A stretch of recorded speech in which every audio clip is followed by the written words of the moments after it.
Please please আমার সাথে এটা করবেন না। রেশমার কণ্ঠস্বর কান্নায় ভেঙে যাচ্ছে, তার চোখ ভয়ে বিস্ফোরিত। চুপ কর। জাহিদ গর্জে উঠল, তার মুখ লালচে হয়ে উঠেছে পাশবিক কামনায়। আমার আমার খুব ব্যথা পাচ্ছি, দয়া করে ছেড়ে দিন আমায় প্লিজ। নাটক বন্ধ কর, বেশি বাড়াবাড়ি করলে খারাপ হবে। জাহিদের গলায় কোনো দয়া নাই, শুধু ভোগের উন্মত্ততা। আমি আমি আপনার পায়ে ধরছি, প্লিজ আমার জীবনটা নষ্ট করবেন না। রেশমা মাটিতে লুটিয়ে পড়ল, তার শরীর থরথর করে কাঁপছে। হুম, এত সহজে তোকে ছাড়ছি না।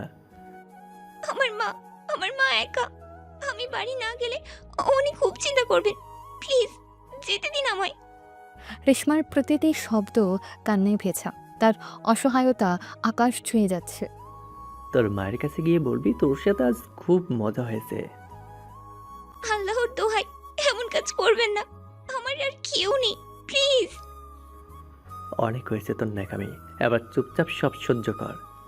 রেশমার আর্তনাদ যেন বাতাস ভেদ করে ছাড়িয়ে যাচ্ছিল, কিন্তু সেই পাষণ্ডের মনে এতটুকু দয়া জাগাতে পারছিল না। 2 বছর পর। এই, চোখে দেখে হাঁটতে পারিস না, গেও ভূত। বিরক্তি আর ঘৃণায় সোনালি যেন ফেটে পড়ল, তার দামি ফোনটা পড়ে যেতে যেতে কোনো মতে বেঁচে গেল। রিয়াজ অপ্রস্তুত হয়ে তাড়াতাড়ি ফোনটা তোলার জন্য ঝুঁকল, তার কপালে বিন্দু বিন্দু ঘাম। আমি আমি দুঃখিত, আসলে আমি নতুন তো তাই। তার কণ্ঠস্বর এতটাই ক্ষীণ ছিল যে শেষের কথাগুলো প্রায় শোনা গেল না। সোনালি তার বন্ধুদের দিকে তাকিয়ে ব্যঙ্গাত্মক হাসি হাসল। দেখছিস তো, গ্রাম থেকে উঠে আসে এই খ্যাতগুলোকে দেখলেই বোঝা যায় এদের কোনো সেন্স নেই। ফ্যাশন সেন্স তো দূরের কথা, ঠিক করে হাঁটা চলারও কায়দা নেই। শহরের বুকে মাথা উঁচু করে দাঁড়িয়ে থাকা সেন্ট জেভিয়ার্স কলেজটি শুধু ঐতিহ্য আর শিক্ষার পীঠস্থানই ছিল না, বরং এটা ছিল আধুনিকতার এক উজ্জ্বল প্রতিচ্ছবি।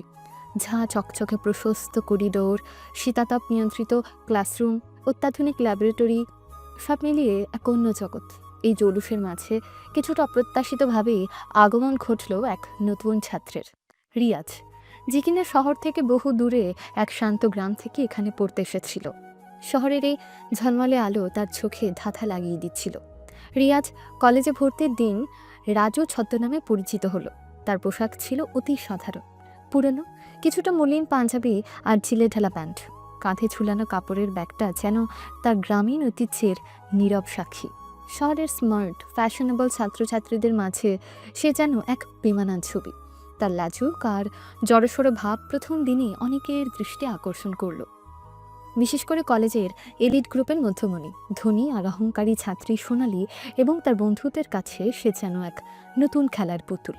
সোনালি, যার রূপ আর ঐশ্বর্য কলেজের বাতাসে এক আলাদা ঔদ্ধত্যের জন্ম দিত, তার চারপাশে সবসময় একদল অনুগত বন্ধুর আনাগোনা লেগেই থাকত। দামি পোশাক, ব্র্যান্ডেড ব্যাগ আর মেকআপের হালকা প্রলেপে তার সৌন্দর্য আরও তীক্ষ্ণ হয়ে উঠত। আত্মবিশ্বাসের ঝলক তার চোখে মুখে সবসময় খেলা করত, আর অন্যদের তুচ্ছ জ্ঞান করাটা যেন তার স্বভাবসিদ্ধ ব্যাপার ছিল। প্রথম দিনের ক্লাস শেষে যখন রিয়াজ কিছুটা দিশেহারা হয়ে করিডোরে হাঁটছিল, তখনই অপ্রত্যাশিতভাবে সোনালির সাথে তার ধাক্কা লাগে। সোনালি তার বন্ধুদের সাথে হাসতে হাসতে যাচ্ছিল, আর রিয়াজ ভিড়ের মধ্যে তাল সামলাতে না পেরে সরাসরি গিয়ে ধাক্কা লাগে সোনালির সাথে। আর তারপরই তো সোনালি তাকে এইভাবে অপমান করলো। তার বন্ধুরা হো হো করে হেসে উঠল, তাদের হাসি যেন রিয়াজের সরলতাকে আরও বেশি প্রকট করে তুলল। রিয়াজের মুখ লাল হয়ে গেল, অপমানে তার চোখ ভিজে এলো। সে আর কোনো কথা না বাড়িয়ে মাথা নিচু করে ভিড়ের মধ্যে মিশে যেতে চাইল। ঠিক সেই মুহূর্তে ভিড়ের মধ্য থেকে এগিয়ে এলো এক অন্যরকম ছিল রোহান। তার পরনে ছিল উজ্জ্বল রঙের টি শার্ট, এলোমেলো চুল আর চোখে সবসময় লেগে থাকতো এক দুষ্টু হাসি। তার হাঁটা চলার ভঙ্গিও ছিল বেশ নাটকীয়। আরে আরে, কি হচ্ছে এখানে? আমাদের কলেজের নতুন অতিথিকে এভাবে অপমান করাটা কি তোমাদের মতো স্মার্ট ছেলে মেয়েদের মানায়? রোহানের কণ্ঠস্বরে ছিল কৃত্রিম গাম্ভীর্য, যা মুহূর্তে হাসি রোল তুলল। সোনালি ভ্রু কুচকে রোহানের দিকে তাকালো। তুমি আবার কোথা থেকে উদয় হলে, ক্লাউন? এটা আমাদের ব্যাপার, তুমি এর মধ্যে নাক গলাচ্ছ কেন? রোহান হাত দুটো বুকের কাছে এনে নাটকীয় ভঙ্গিতে বলল, ওহো, ক্লাউন। আমি তো ভাবতাম আমি হচ্ছে এই কলেজের একমাত্র এন্টারটেনমেন্ট ফ্যাক্টর, কিন্তু দেখছি এখানে আরো অনেকে আছেন যারা মানুষকে হাসাতে ভালোবাসেন, তবে তাদের হাসির উৎসটা একটু ভিন্ন। এই যা। তার কথা বলার ভঙ্গি আর মুখের ভেঙচি দেখে আশেপাশে দাঁড়িয়ে থাকা দু একজন ছাত্রছাত্রী হেসে ফেলল। সোনালি রাগে দাঁত কিরমির করতে লাগলো, কিন্তু রোহানের মজাদার মন্তব্যের কাছে তার রাগ যেন জল হয়ে গেল। রোহান এরপর রিয়াজের দিকে ঘুরে হাত বাড়িয়ে দিল। দোস্ত, তুমি একটু মন খারাপ করো না, এরা আসলে একটু অন্যরকম। শহরে এসে যদি এমন চমকালো অভ্যর্থনা পাও, তাহলে বুঝতেই পারছো তোমার ভবিষ্যৎ কতটা উজ্জ্বল হতে চলেছে। কথাটা বলার সময় সে চোখ টিপে রিয়াজকে আশ্বস্ত করার চেষ্টা করল। রিয়াজ প্রথমে কিছুটা অবাক হলেও রোহানের আন্তরিকতা আর মজার কথা বলার ধরনে তার মুখ কিছুটা কোমল হলো। সে রোহানের হাত ধরে দুর্বলভাবে হাসল। ধন্যবাদ। আরে দূর, ধন্যবাদ দিয়ে কী হবে? চলো ক্যান্টিনে গিয়ে এক কাপ চা খাওয়া যাক। আর হ্যাঁ, আমার নাম রোহান। ভবিষ্যতে যদি এই কলেজে টিকে থাকতে চাও, তাহলে আমার সাথে বন্ধুত্ব করে নাও।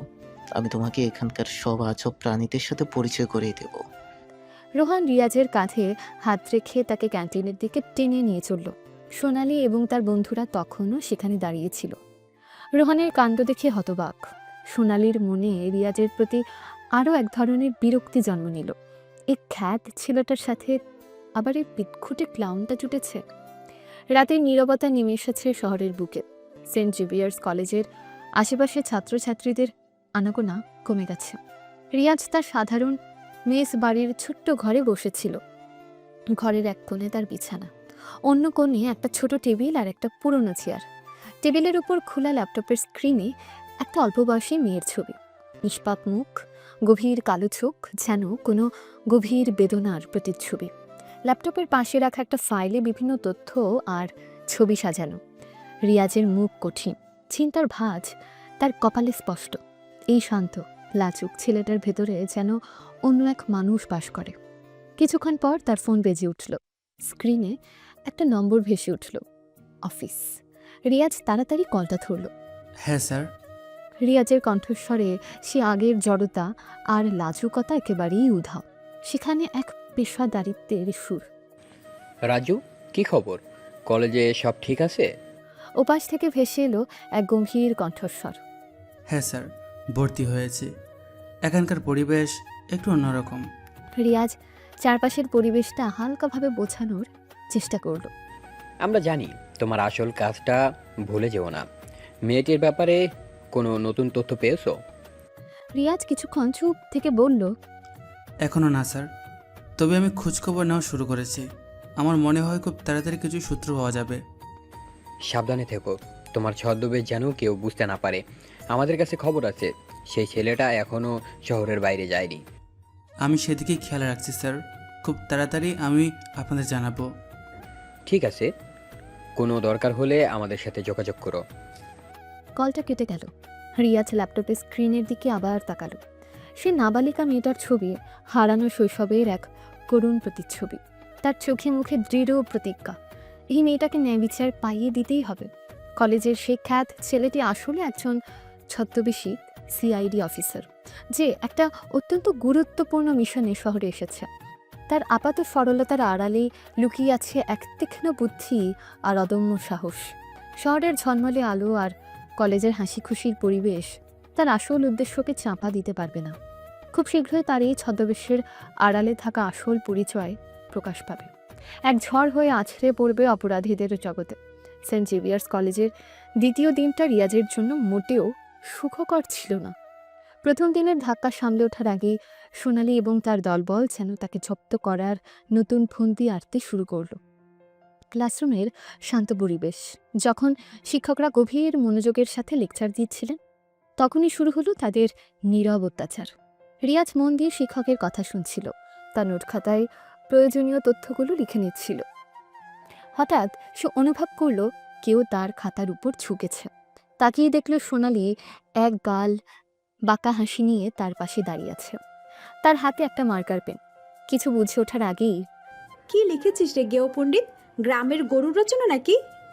রিয়াজ বিচলিত হয়ে উত্তর দিল, আমি আসলে নোট নিচ্ছিলাম। সোনালি রিয়াজের খাতার পাতায় আঁকিবুকি কাটতে কাটতে বলল, হো হো, এগুলো তোর মহামূল্যবান নোট। আমার তো মনে হচ্ছে কোনো গ্রামের ধুলো মাখা আলপথ। প্রিয়া মুখ টিপে হেসে উঠল। দেখ তো ওর পোশাকটা, একেবারে ব্যাকডেটেড, মনে হচ্ছে যেন ওর দাদুর আমলের পাঞ্জাবি। রাহুল ভেঙচি কেটে বলল। আর হাতের লেখাটা দেখেছিস, একেবারে মুরগির ঠ্যাঙের মতো। রিয়াজ অপমানে লাল হয়ে মিনতি করল। আপনারা দয়া করে এটা বন্ধ করুন। সোনালি রিয়াজের চিবুক ধরে সামান্য ঝাঁকিয়ে বলল, আহা, এত কষ্ট হচ্ছে বুঝি? আরে বাবা, আমরা তো একটু মজা করছি, বুঝলি? তোদের মতো সিম্পল আর ইনোসেন্টদের সাথে একটু মজা তো করাই যায়, তাই না? প্রিয়া সোনালির সাথে গলা মিলিয়ে বলল, ঠিক বলেছিস, এদের আর কি বা আছে? না আছে কোনো স্টাইল, না আছে মাথায় একটু বুদ্ধি। রাহুল হাসিতে ফেটে পড়ে বলল। শুধু গাধার মতো মোটা মোটা বই মুখস্থ করতে পারে। রোহান এতক্ষণ নীরবে এই অপমান সহ্য করছিল। এবার আর সে নিজেকে সামলাতে পারল না। এই তোমরা থামবে? এটা কি কোনো ভদ্রতা? ক্লাসরুমে বসে একজন নতুন ছাত্রের সাথে কেউ এমন ব্যবহার করে? সোনালি ভ্রু কুচকে রোহানের দিকে তাকিয়ে বলল, ওহো, আমাদের কলেজে নতুন রক্ষাকর্তা এসে গেছেন। এত দরদ কেন রে তোর ওই গেও বন্ধুর জন্য? রোহান তেড়ে উঠে বলল, ও আমার বন্ধু, আর বন্ধুদের অপমান আমি একদম সহ্য করি না। সোনালি তাচ্ছিল্যের হাসি হেসে বলল, বন্ধু? বাহ, 2 দিনের পরিচয়, এত গভীর বন্ধুত্ব। আসলে তোরাও তো একই রকম, সাধারণ ব্যাকগ্রাউন্ড, তাই এত সহানুভূতি, তাই না? রোহান রাগে গড়গড় করতে করতে বলল। তুমি জানো তুমি কি বলছো? রিয়াজ রোহানের হাত ধরে টেনে শান্ত করার চেষ্টা করল। রোহান প্লিজ শান্ত হও, এদের কথায় কান দিও না। সোনালি বিদ্রুপের সুরে বলল, দেখলি তো কেমন ঢরপুক, মুখ ফুটে একটা কথা বলার সাহসও নেই।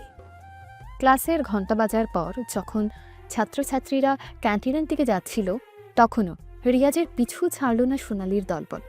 ট্রেতে নিজের খাবার নিয়ে একটা নির্জন টেবিলের দিকে এগিয়ে যাচ্ছিল রিয়াজ। রোহান তার পাশেই ছিল। হঠাৎ পেছন থেকে সোনালির সেই স্থূলকায় বন্ধু আকাশ ইচ্ছাকৃতভাবে রিয়াজের সাথে ধাক্কা মারল।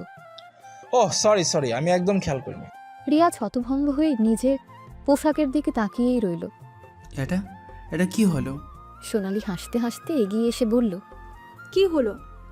আরে বাবা, একটু তাড়াতাড়ি পড়েছে তো কি হয়েছে? তোদের মতো গরিব ঘরের ছেলেদের কাপড়ের দাগ লাগলে আর কি হবে?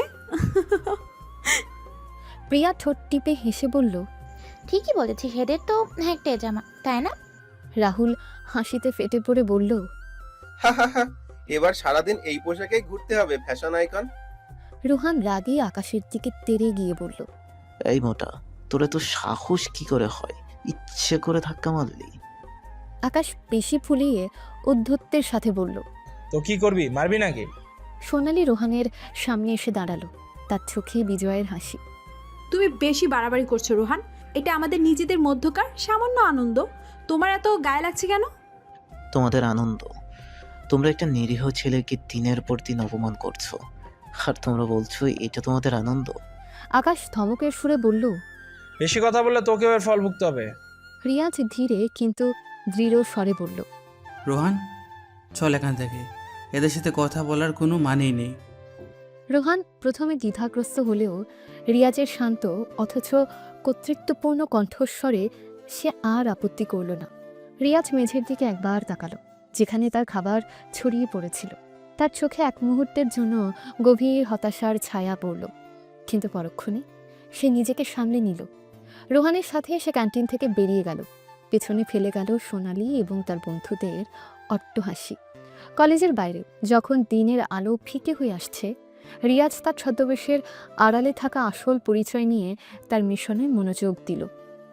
তার কাছে খবর ছিল ধর্ষক ছেলেটি কলেজের আশেপাশে থাকা কিছু বস্তি এলাকা অথবা কম ভাড়ার মেস বাড়িতে লুকিয়ে থাকতে পারে।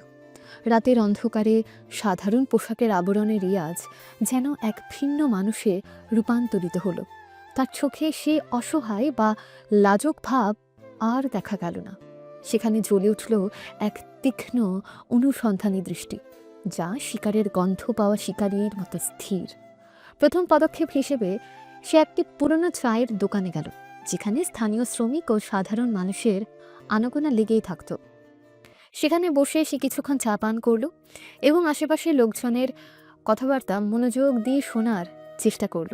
তাদের আলোচনা থেকে যদি কোনো সূত্র পাওয়া যায় সে আশায় সে কান খাড়া করে রেখেছিল। কোনো অসংলগ্ন মন্তব্য বা অস্বাভাবিক গতিবিধি তার তীক্ষ্ণ নজরে এড়ালো না।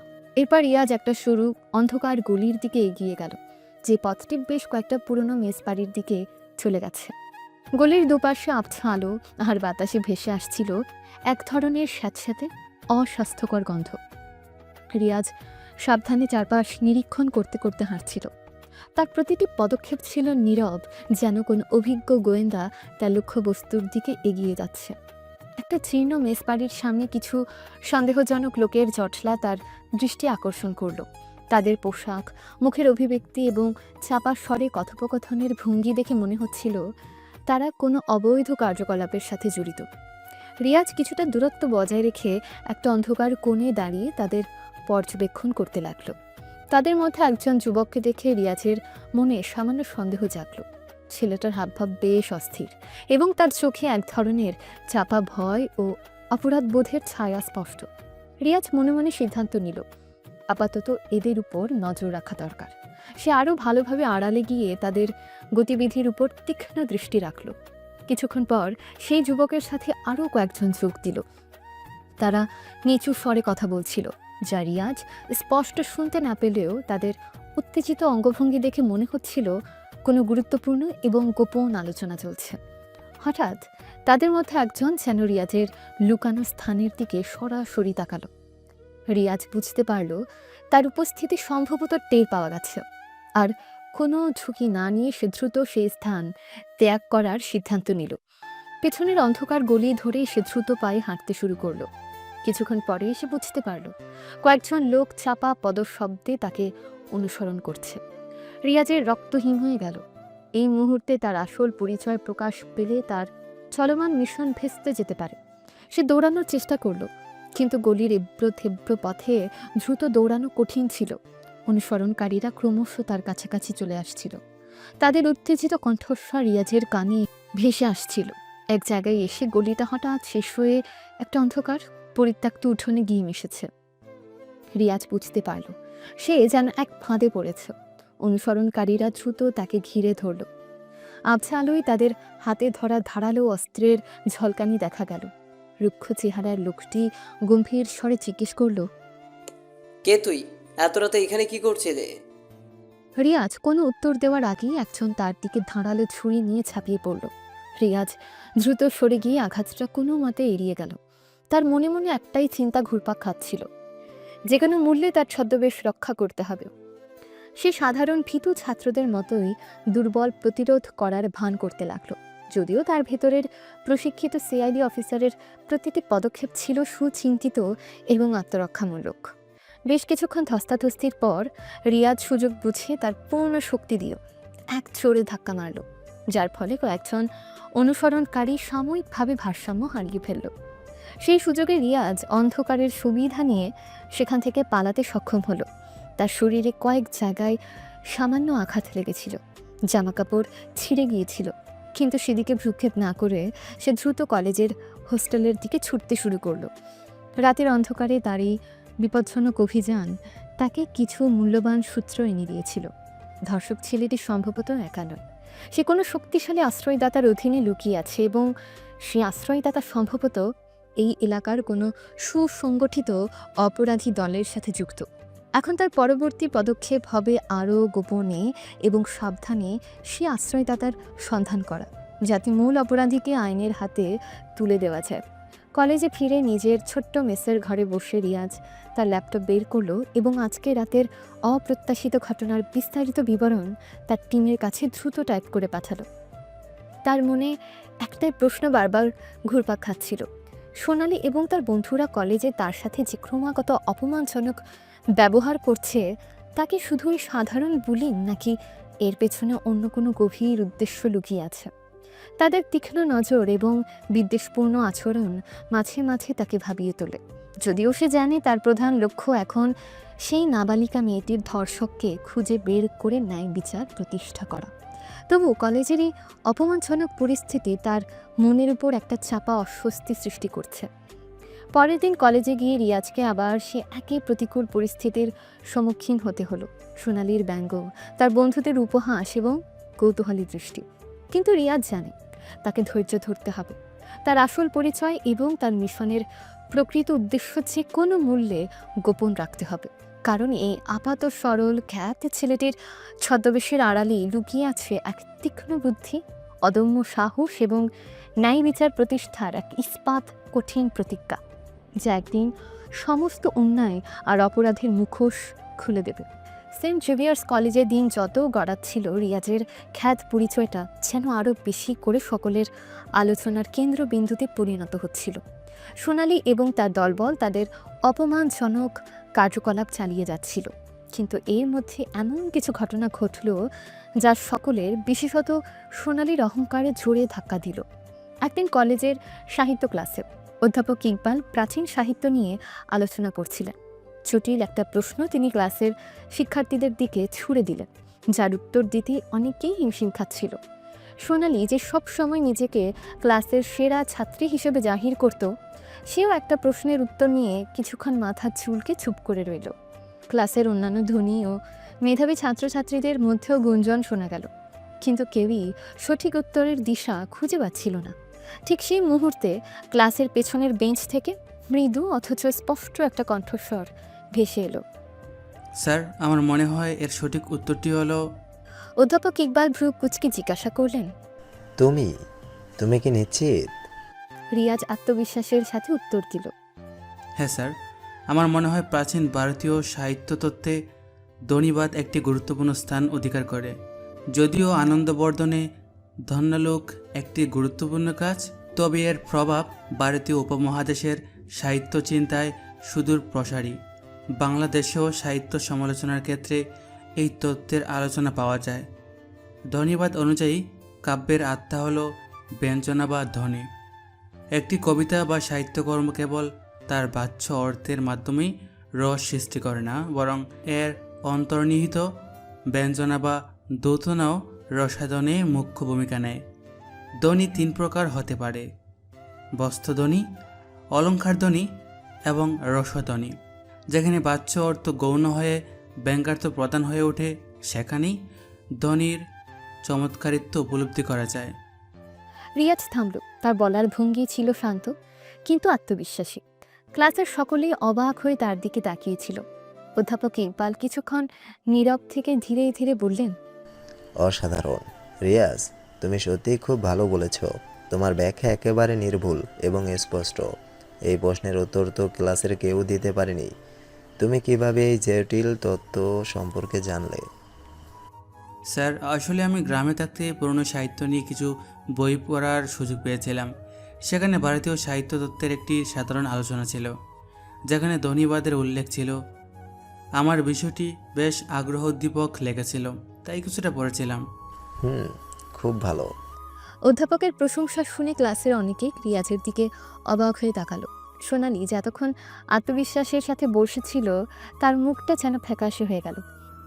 এই গেও ছেলেটা কিভাবে এমন কঠিন প্রশ্নের উত্তর দিতে পারলো? তা যেন তার বোধগম্যের বাইরে ছিল। ক্লাসের পর করিডোরে সোনালি তার বন্ধুদের সাথে দাঁড়িয়ে ফিসফিস করে কথা বলছিল। দেখেছিস তো, ওই খ্যাটটা আজ শিক্ষকের কাছে কত বাহবা পেল। আমার তো বিশ্বাসই হচ্ছে না।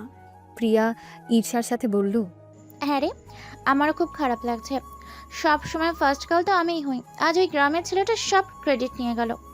রাহুল ষড়যন্ত্রের হাসি হেসে বলল, চিন্তা করিস না সোনালি, এর একটা ভিত করা দরকার। ওকে বুঝিয়ে দিতে হবে যে ও আসলে কোথায় দাঁড়িয়ে আছে। ঠিক বলেছিস। এবার আমি ওকে এমন শিক্ষা দেব যে আর কখনো আমাদের সামনে মাথা উঁচু করে দাঁড়াতে সাহস পাবে না। কিছুদিন পর যখন সেমিস্টারের পরীক্ষা চলছিল, তখন সোনালি ও তার দলবল রিয়াজকে হেনস্থা করার নতুন কৌশল অবলম্বন করল। একদিন রিয়াজ ক্লাসে এসে দেখল তার একটা গুরুত্বপূর্ণ পাঠ্য বই তার ব্যাগে নেই। সে তন্ন তন্ন করে ব্যাগ খুঁজেও বইটা পেল না। পরীক্ষার আগে এই বইটা তার খুবই দরকার ছিল। রিয়াজ বুঝতে পারছিল এটা নিশ্চয়ই সোনালির কাজ, রিয়াজ উদ্বিগ্ন হয়ে রোহানকে বলল, দোস্ত, আমার সেই সাহিত্য বইটা খুঁজে পাচ্ছি না। কাল রাতেও তো আমার কাছে ছিল। কি বলছিস? কোথায় গেল ওটা? আমার মনে হয় সোনালি আর তার দল কিছু করেছে। আবার শুরু করেছে ওরা? ওদের আর কোনো কাজ নেই। পরীক্ষা ঠিক আগে বই হারিয়ে যাওয়ায় রিয়াজ খুব সমস্যায় পড়েছিল। রোহান তাকে তার নিজের বই দিয়ে কিছুটা সাহায্য করার চেষ্টা করেছিল, কিন্তু তাতে রিয়াজের প্রস্তুতি তেমন ভালো হয়নি। শুধু বই লুকানোই নয়, সোনালি এবং তার বন্ধুরা রিয়াজকে ভুল তথ্য দিয়েও হেনস্থা করার চেষ্টা করত। কোনো অ্যাসাইনমেন্টের ডেডলাইন সম্পর্কে ভুল খবর দেওয়া, পরীক্ষার সিলেবাস নিয়ে মিথ্যা তথ্য ছড়ানো, এগুলো ছিল তাদের নিত্যদিনের কাজ। রিয়াজ সরল বিশ্বাসে তাদের কথা শোনে। একদিন রোহান ক্যান্টিনে বসে সোনালির দলের কাণ্ডকারখানা নিয়ে হাসাহাসি করছিল। জানিস তো রাজু, আজ প্রিয়া তোকে বলছিল নাকি যে কালকের পরীক্ষার প্রশ্ন নাকি পুরোটাই প্রথম চ্যাপ্টার থেকে আসবে। সত্যি? কিন্তু স্যার তো বলেছিলেন। রোহান হাসি থামিয়ে বলল, আরে বোকা, ও তো তোর সাথে মজা করছিল। আসলে কালকের পরীক্ষার সব চ্যাপ্টার মিলিয়ে প্রশ্ন হবে। উফ, এরা আমাকে পাগল করে দেবে। রোহান রিয়াজের কাঁধে হাত রেখে বলল, চিন্তা করিস না দোস্ত, আমি তো আছি। ওদের সব চালাকি আমি ধরে ফেলবো, দেখিস একদিন এদের মুখ আমি বন্ধ করে দেব। রোহান সত্যিই রিয়াজের পাশে বন্ধুর মতো দাঁড়িয়েছিল। সে যেমন রিয়াজকে সোনালির দলের হাত থেকে বাঁচানোর চেষ্টা করত, তেমনি বিভিন্ন মজার কথা আর কৌতুক দিয়ে রিয়াজের মন ভালো করার চেষ্টা করত। রোহানের কমিক টাইমিং ছিল অসাধারণ। তার কথা বলার অঙ্গভঙ্গি সবকিছুতেই একটা মজার ছোঁয়া থাকত। সোনালির দলের কোনো অপকর্মের কথা শুনলেই রোহান এমন সব মন্তব্য করত যে রিয়াজও না হেসে পারত না। একদিন রোহান সোনালির নকল করে এমন একটা ব্যঙ্গাত্মক কবিতা আবৃত্তি করলো যে ক্যান্টিনের অনেকে হেসে লুটিপুটি খেল। কবিতাটা ছিল এইরকম: সোনালি আপু, অহংকারের ফল, নাকটা উঁচুতে যেন বিদ্যুতের খুঁটি, গরিব দেখলে মুখটা বেঁকায় যেন তেঁতুল খাওয়া মুখ।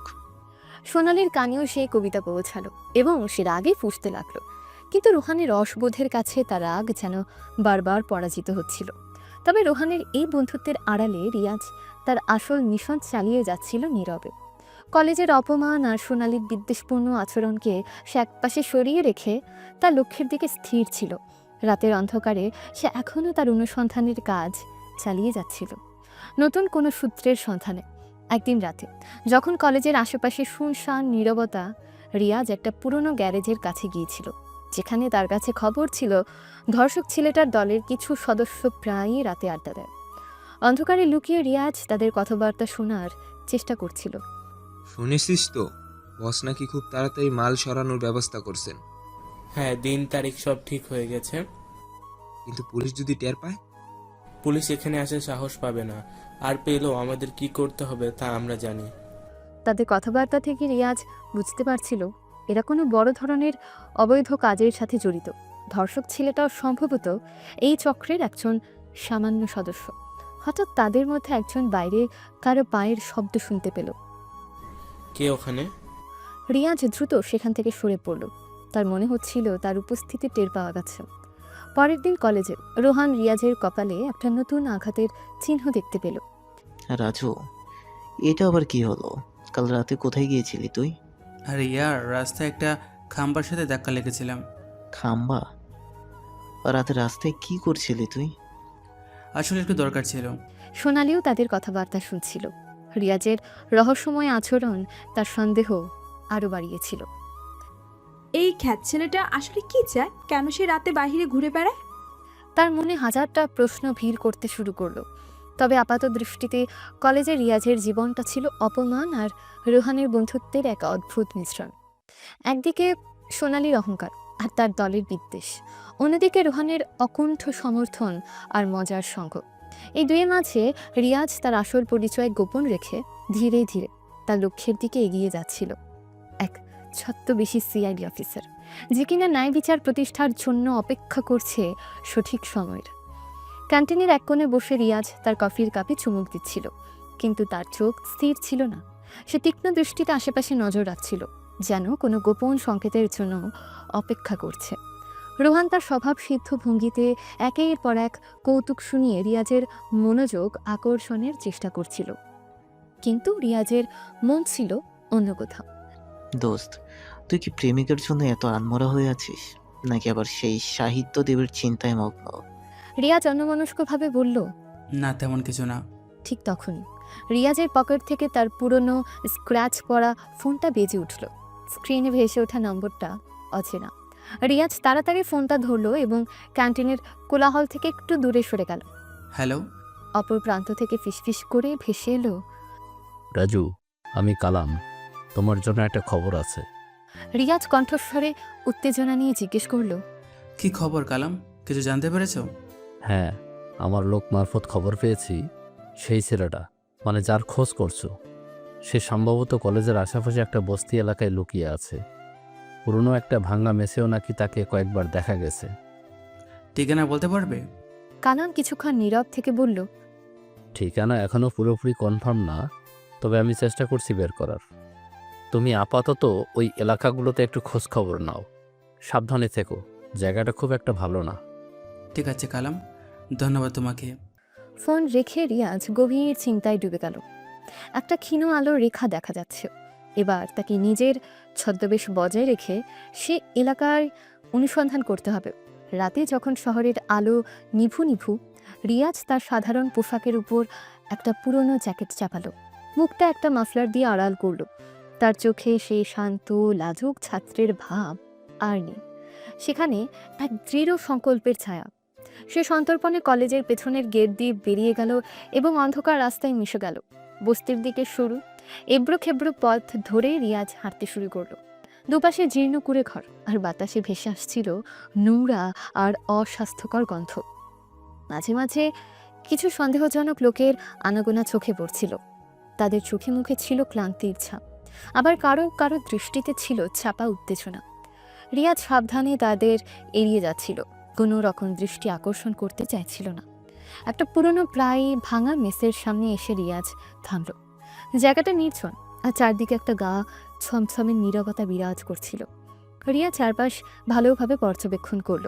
কিছু জানালা ভাঙা, আর দরজার কপাটগুলো ক্যাচ ক্যাচ করছিল দমকা হাওয়ায়। হঠাৎ রিয়াজ দেখতে পেল মেসের ভেতরের একটা জানালার ফাঁক দিয়ে আবছা আলো দেখা যাচ্ছে। সে সন্তর্পণে এগিয়ে গেল এবং জানালার কাছে উঁকি মারল। ভেতরে কয়েকজন লোক বসে তাস খেলছিল, আর তাদের মধ্যে একজনকে রিয়াজের পরিচিত মনে হলো। সে ছেলেটা যার ছবি সে ল্যাপটপে দেখেছিল। ধর্ষক, সন্দেহভাজন। রিয়াজের হৃদস্পন্দন দ্রুত হয়ে গেল। এটাই কি সেই লুকানোর জায়গা? সে আরো ভালোভাবে দেখার চেষ্টা করছিল। ঠিক তখনই পেছন থেকে একটা কর্কশ কণ্ঠ ভেসে এলো, এই ছেলে, এইখানে কি করছিস? রিয়াজ চমকে পেছনে ফিরে দেখল একজন লম্বা পেশিবহুল লোক তার দিকে সন্দেহের চোখে তাকিয়ে আছে।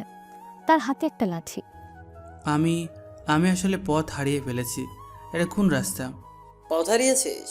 এত রাতে মিথ্যা বলছিস? তুই নিশ্চয়ই কোন ধান্দায় এসেছিস। রিয়াজের মনে ভয় ধরল। তার ছদ্মবেশ প্রায় ধরা পড়ে যাচ্ছিল। না না, আমি সত্যি বলছি, আমি আসলে নতুন এসেছি শহরে, তাই।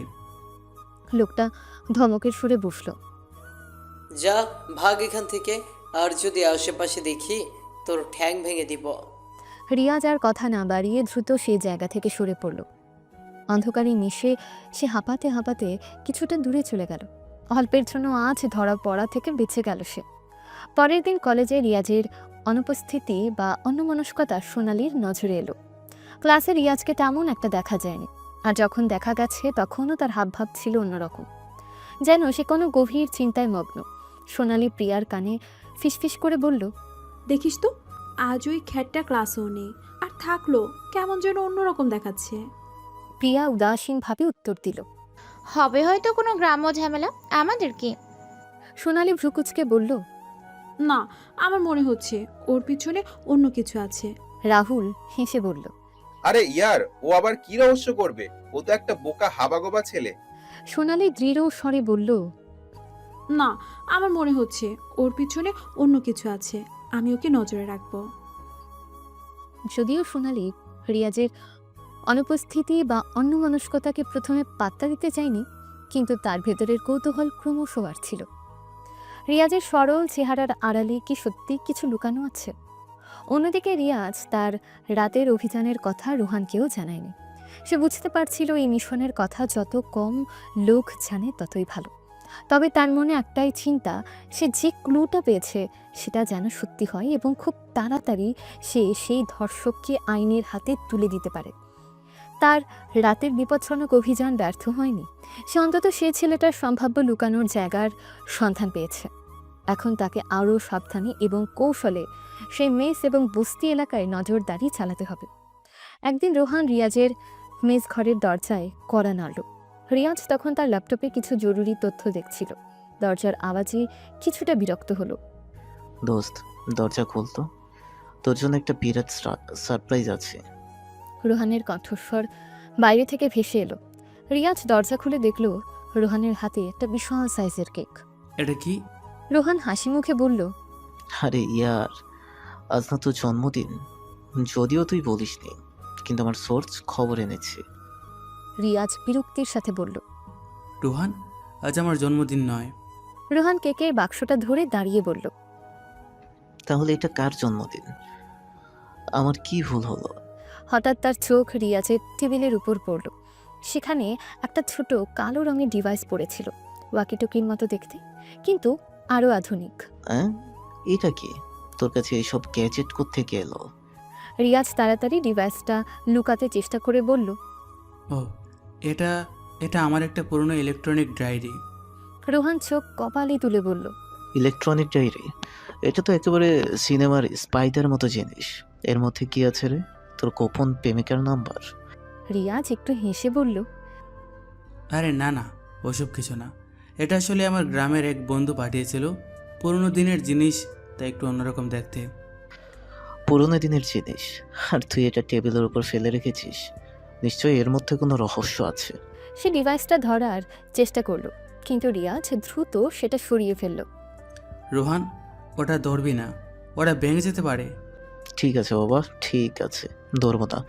কিন্তু তুই আমার কাছে কিছু লুকাচ্ছিস, এটা আমি বুঝতে পারছি। তাদের মধ্যে যখনই মজার অথচ কিছুটা চাপা উত্তেজনাপূর্ণ পরিস্থিতি চলছিল, তখন কলেজের অন্য প্রান্তে সোনালি তার বন্ধুদের সাথে বসে রিয়াজকে নিয়ে নতুন এক ষড়যন্ত্র আঁটছিল। তোমরা রাজি তো? এবার খেলাটা আরো জমবে। প্রিয়া কৌতূহলের সাথে জিজ্ঞাসা করল, কি প্ল্যান আছে তোর মাথায়? আমরা একটা বাজি ধরবো, দেখব কে ওই খ্যাত ছেলেটাকে সবচেয়ে বেশি বোকা বানাতে পারে। রাহুল উৎসাহের সাথে বলল। বাজি? দারুণ, আমি রাজি। আকাশ পেট চুলকাতে চুলকাতে বলল, আমিও আছি, দেখি তো কতটা বোকা ও। সোনালি আত্মবিশ্বাসের সাথে বলল, আমি চ্যালেঞ্জ করছি, ও আমার ফাঁদে ঠিক পা দেবে। আমি এমন একটা গল্প বানাবো যে ও বিশ্বাস করতে বাধ্য হবে। তাদের মধ্যে রিয়াজকে বোকা বানানোর প্রতিযোগিতা শুরু হলো।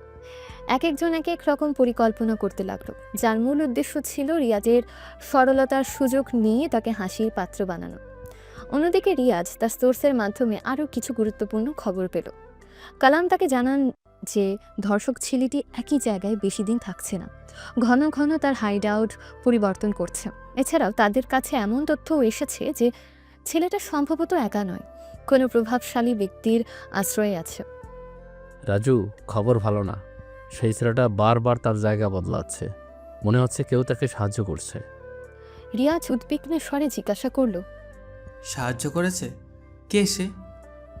আমরা এখনও নিশ্চিত নই, তবে আমাদের সোর্স বলছে ছেলেটা যার আশ্রয়ে আছে সে সম্ভবত শহরের কোনো বড় গ্যাংস্টারের সাথে যুক্ত। গ্যাংস্টার? তার মানে পরিস্থিতি আরও জটিল। সাবধানে থেকো রাজু, তুমি যার পেছনে লেগেছ তারা খুব বিপজ্জনক হতে পারে। আমি ভয় পাই না কালাম, আমাকে যে করেই হোক সেই মেয়েটিকে ন্যায় বিচার পাইয়ে দিতে হবে। এই নতুন তথ্য রিয়াজের দুশ্চিন্তা আরও বাড়িয়ে দিল। একদিকে কলেজে সোনালির দলের নতুন উপদ্রব, অন্যদিকে তার মিশনের ক্রমবর্ধমান জটিলতা। তাকে এখন আরও সতর্ক থাকতে হবে এবং একই সাথে তার অনুসন্ধান চালিয়ে যেতে হবে। কয়েকদিন পর রোহান আবার রিয়াজের ঘরে এলো, হাতে একটা পুরনো ধাঁচের মানচিত্র। দোস্ত, তুই না বলছিলি পুরোনো জিনিস পছন্দ করিস? দেখ তো এটা কেমন। রিয়াজ মানচিত্রের দিকে তাকিয়ে বলল, এটা তো একটা পুরনো শহরের ম্যাপ। হ্যাঁ, আর জানিস আমার দাদু বলতেন এই ম্যাপে নাকি গুপ্তধনের রাস্তা লুকোনো আছে। রিয়াজ হেসে বলল। তুই এখনো ভূতের গল্প বিশ্বাস করিস? রোহান নাটকীয় ভঙ্গিতে বলল, আরে ইয়ার, বিশ্বাস অবিশ্বাসের কি আছে?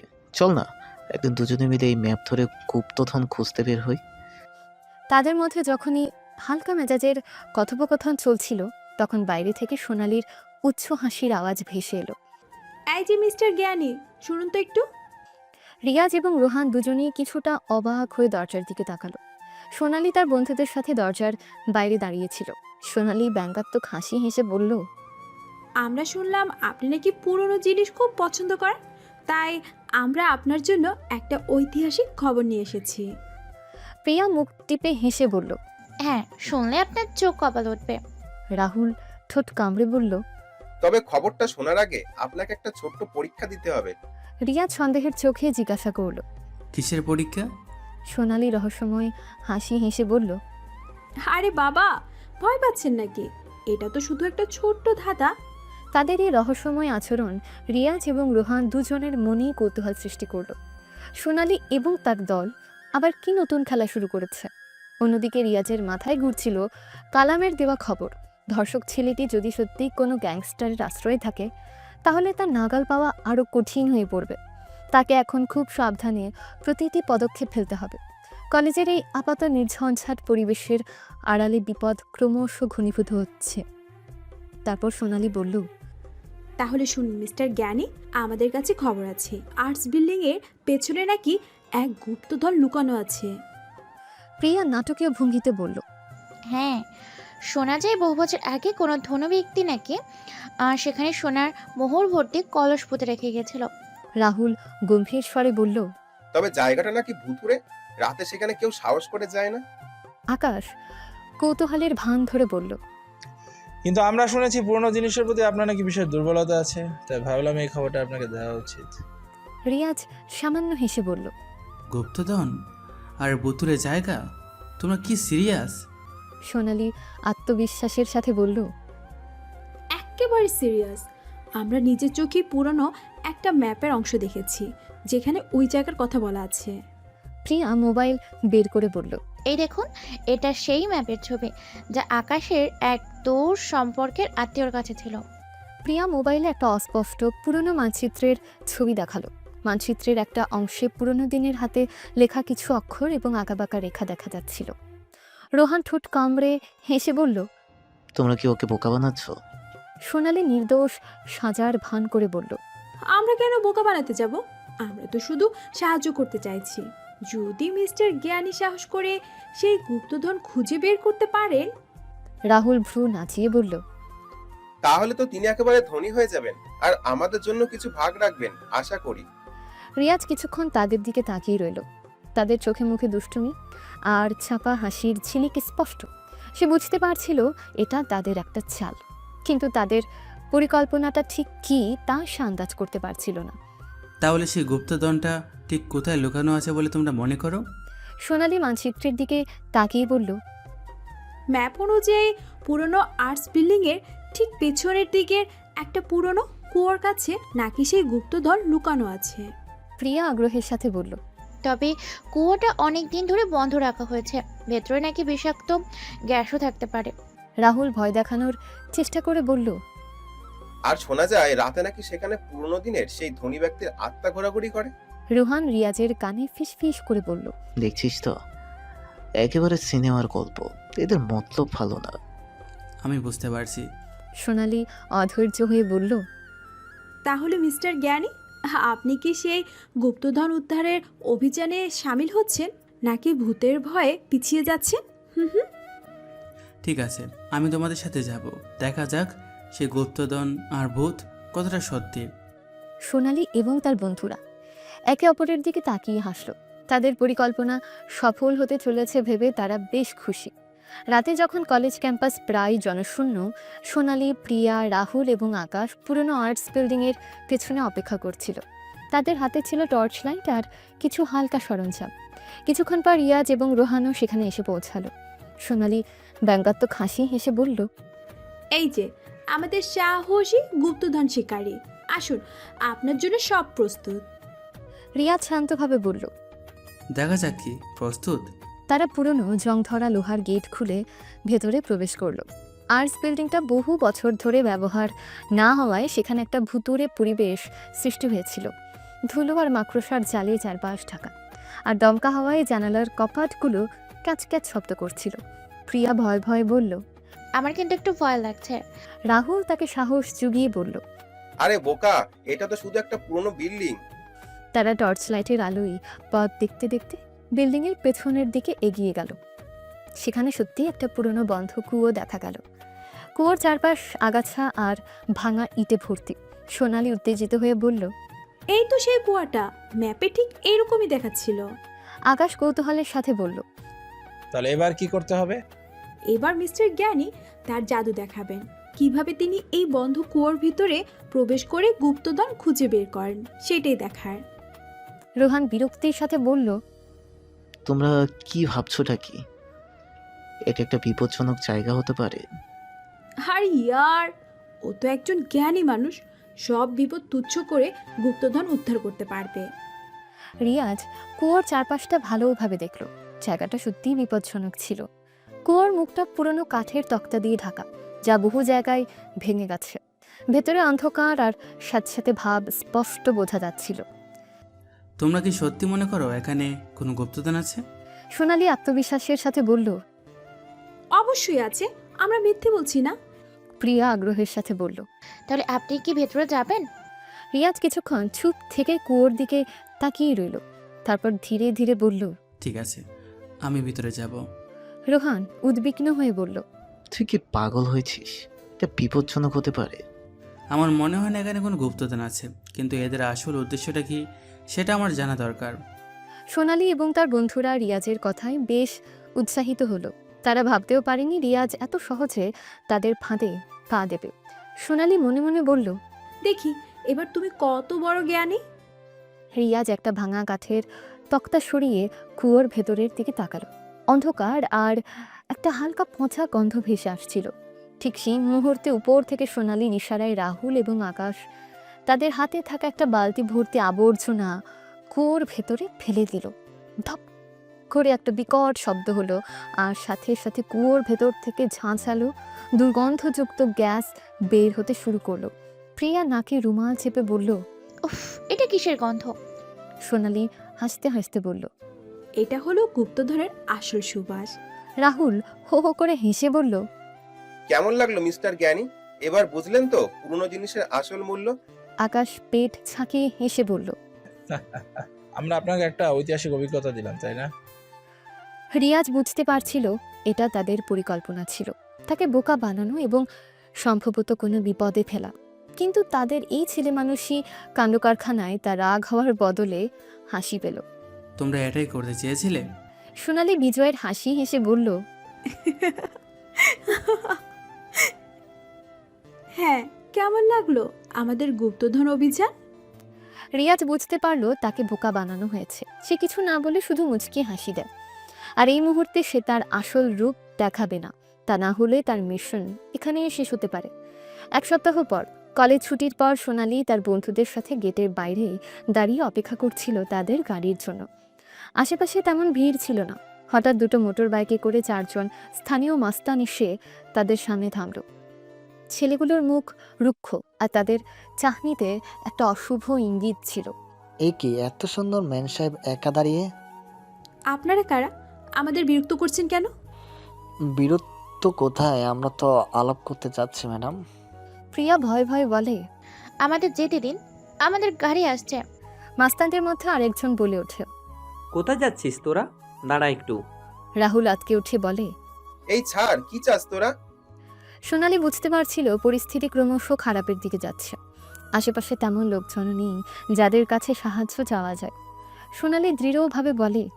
দেখুন, আপনারা ভুল করছেন, আমাদের ছেড়ে দিন, নইলে এর ফল ভালো হবে না। ফল? কি ফল দেখাবি তুই? তোর মতো কত মেম সাহেব আমরা দেখেছি। ঠিক সেই মুহূর্তে কয়েকটা গুলির শব্দ আসে। শব্দগুলো এমন অপ্রত্যাশিত ছিল যে মাস্তানরা চমকে উঠল এবং সেদিকে তাকালো। এই, ওটা কিসের আওয়াজ? কে ওখানে? আবার আরেকটা গুলির শব্দ এলো, তার সাথে কিছু ধাতব জিনিস পড়ার টুংটাং আওয়াজও ভেসে এলো। একজন মাস্তান বলে। শালা রাতও কাজ করে নাকি? তাদের মনোযোগ যখন সেই শব্দগুলোর দিকে, তখন হঠাৎ একটা ভারী লোহার রড তাদের পাশ দিয়ে ঝড়ের বেগে ছুটে গেল এবং রাস্তার পাশে একটা বিদ্যুতের খুঁটিতে সশব্দে আঘাত করল। এটা কি? কে মারলো এটা? তাদের মধ্যে একটা চাপা ভয় সৃষ্টি হলো। অন্ধকারে তারা কিছুই দেখতে পারছিল না, কিন্তু পরপর এমন অপ্রত্যাশিত ঘটনায় তারা বেশ ঘাবড়ে যায়। ঠিক তখনই অন্যদিক থেকে একটা তীক্ষ্ণ বাঁশির আওয়াজ ভেসে এলো। তার সাথে ভেসে এলো কয়েকটা কুকুরের ঘেউ ঘেউ করার শব্দ। আরেকজন মাস্তান বলে, মনে হচ্ছে এরিয়াটা ভালো না, চল চল এখান থেকেই। কিন্তু বাদ দে, ঝামেলা বাড়িয়ে লাভ নেই। এই অপ্রত্যাশিত ঘটনাগুলোর আকস্মিকতায় মাস্তানরা আর দাঁড়ালো না। তারা দ্রুত তাদের বাইকগুলোতে স্টার্ট দিল এবং মুহূর্তের মধ্যে সেখান থেকে চম্পট দিল। সোনালি এবং তার বন্ধুরা হাঁপাতে হাঁপাতে দাঁড়িয়েছিল। তাদের বিশ্বাস হচ্ছিল না যে এত সহজে তারা এই বিপদ থেকে মুক্তি পেল। প্রিয়া ভয়ে কাঁপা কাঁপা স্বরে বলল, ও মাই গড, এটা কি হয়েছিল? রাহুল হতভম্ব হয়ে বলে, বুঝতে পারছি না হঠাৎ কি শুরু হলো। সোনালি চারপাশে তাকিয়ে বলে, কে বা কারা আমাদের বাঁচালো? তারা অন্ধকারে ভালোভাবে দেখার চেষ্টা করলো, কিন্তু কিছুই স্পষ্ট দেখতে পেল না। নির্মাণাধীন বাড়ির দিকটা অন্ধকার ছিল, আর বাঁশির আওয়াজও ক্রমশ দূরে মিলিয়ে গিয়েছিল। সোনালি মনে মনে বলে, কে ছিল ওটা? যেই হোক, আজও না থাকলে কি হতো? ঠিক সেই সময় তাদের গাড়ি এসে পৌঁছালো। চালক তাদের উদ্বিগ্ন মুখ দেখে জিজ্ঞাসা করলো, কি হয়েছে ম্যাম, আপনারা ঠিক আছেন? হ্যাঁ হ্যাঁ, সব ঠিক আছে, চলুন এবার। তারা গাড়িতে উঠে বসলো, কিন্তু সোনালির মন তখনও সেই অপ্রত্যাশিত ঘটনা নিয়ে তোলপাড় হচ্ছিল। কে বা কারা তাদের সাহায্য করলো, আর কেনই বা তারা এভাবে হঠাৎ করে ভয় পেয়ে পালিয়ে গেল? অন্যদিকে নির্মাণাধীন বাড়ির পেছনে অন্ধকারে দাঁড়িয়ে রিয়াজ মুচকে হাসছিল। তার হাতেই সে লোহার রডটা ধরা ছিল। বাঁশির আওয়াজটা আসলে তার নিজেরই দেওয়া ছিল, আর কুকুরের ঘিউ ঘিউয়ের শব্দটা সে তার মোবাইলে বাজিয়েছিল। সরাসরি মারামারিতে না গিয়েও পরিস্থিতি সামাল দেওয়ার কৌশলটা কাজে লেগেছিল। রিয়াজ মনে মনে বলে, সোনালি, তুমি হয়তো জানতেও পারলে না, তোমার অপমানিত খেত বন্ধুটি আজ তোমার জীবন বাঁচালো। সে সন্তর্পণে অন্ধকার থেকে বেরিয়ে কলেজের হোস্টেলের দিকে পা বাড়ালো। তার রাতের মিশনটা কিছুটা অপ্রত্যাশিত মোড় নিলেও আপাতত সবাই নিরাপদে আছে, এই ভেবে সে কিছুটা শান্তি পেল। সোনালি হয়তো তার আসল পরিচয় জানতেও পারল না। এটাই তার ছদ্মবেশে রক্ষার জন্য জরুরি ছিল। রাতে নিস্তব্ধতা ভেঙে যখন ভোরের আলো ফুটল, তখন একজনের চোখে ঘুম ছিল না। গত রাতের ঘটনা তার মনকে আচ্ছন্ন করে রেখেছিল। সে রুক্ষ চেহারার মাস্তানদের ভয়ঙ্কর চাহনি, তাদের অশালীন মন্তব্য, সবকিছু বারবার তার মানসপটে ভেসে উঠছিল। একটা ঠান্ডা স্রোত তার শির দ্বারা বেয়ে নেমে গেল যখন সে ভাবল, যদি সেই অপ্রত্যাশিত সাহায্যকারী না থাকতো তাহলে তাদের সাথে কি হতে পারত। উফ, বিরক্তি নিয়ে পাশ ফিরল একজন। সাধারণত রাতের বেলা দুঃস্বপ্ন দেখলে সকালে তা মনে থাকে না, কিন্তু গত রাতের প্রতিটি মুহূর্ত তার স্পষ্ট মনে আছে। কে ছিল সে ব্যক্তি বা কারা যারা এত অপ্রত্যাশিতভাবে তাদের বাঁচিয়েছিল? নির্মাণাধীন বাড়ির পেছনের দিক থেকে আসা গুলির শব্দ, তারপর সেই তীক্ষ্ণ বাঁশির আওয়াজ আর কুকুরের ঘেউ ঘেউ, যেন সিনেমার কোনো দৃশ্য। এটা কি সত্যি ঘটেছিল?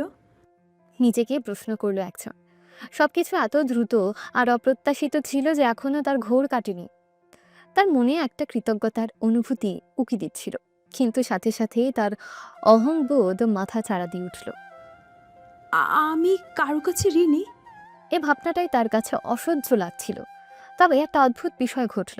সেই রাতের ঘটনার পর থেকে একজনের প্রতি তার আগের সে তীব্র তাচ্ছিল্য যেন কিছুটা হলেও কমে গেল। হয়তো পুরোপুরি নয়, কিন্তু একটা সূক্ষ্ম পরিবর্তন অবশ্যই এসেছিল। সে গেঁয়ো ব্যাগডত ছেলেটা, যার সাথে সে সব সময় খারাপ ব্যবহার করত, তাকে নিয়ে তার মনে একটা চাপা কৌতূহল জন্মালো। সোনালি মনে মনে ভাবছে, ছেলেটা সব সময় এত চুপচাপ কেন থাকে? ক্লাসের শিক্ষকের প্রশ্নের উত্তর দেওয়া ছাড়া সে কারোর সাথে তেমন কথা বলে না, সব সময় নিজের জগতে ডুবে থাকে। তার পোশাক, চালচলন সব কিছুতে একটা সাধারণ ছাপ, কিন্তু তার চোখের দৃষ্টি, কখনো কখনো সেই দৃষ্টিতে গভীর কিছু একটা দেখতে পাই, যেন অন্য রহস্য লুকিয়ে আছে তার শান্ত মুখের আড়ালে।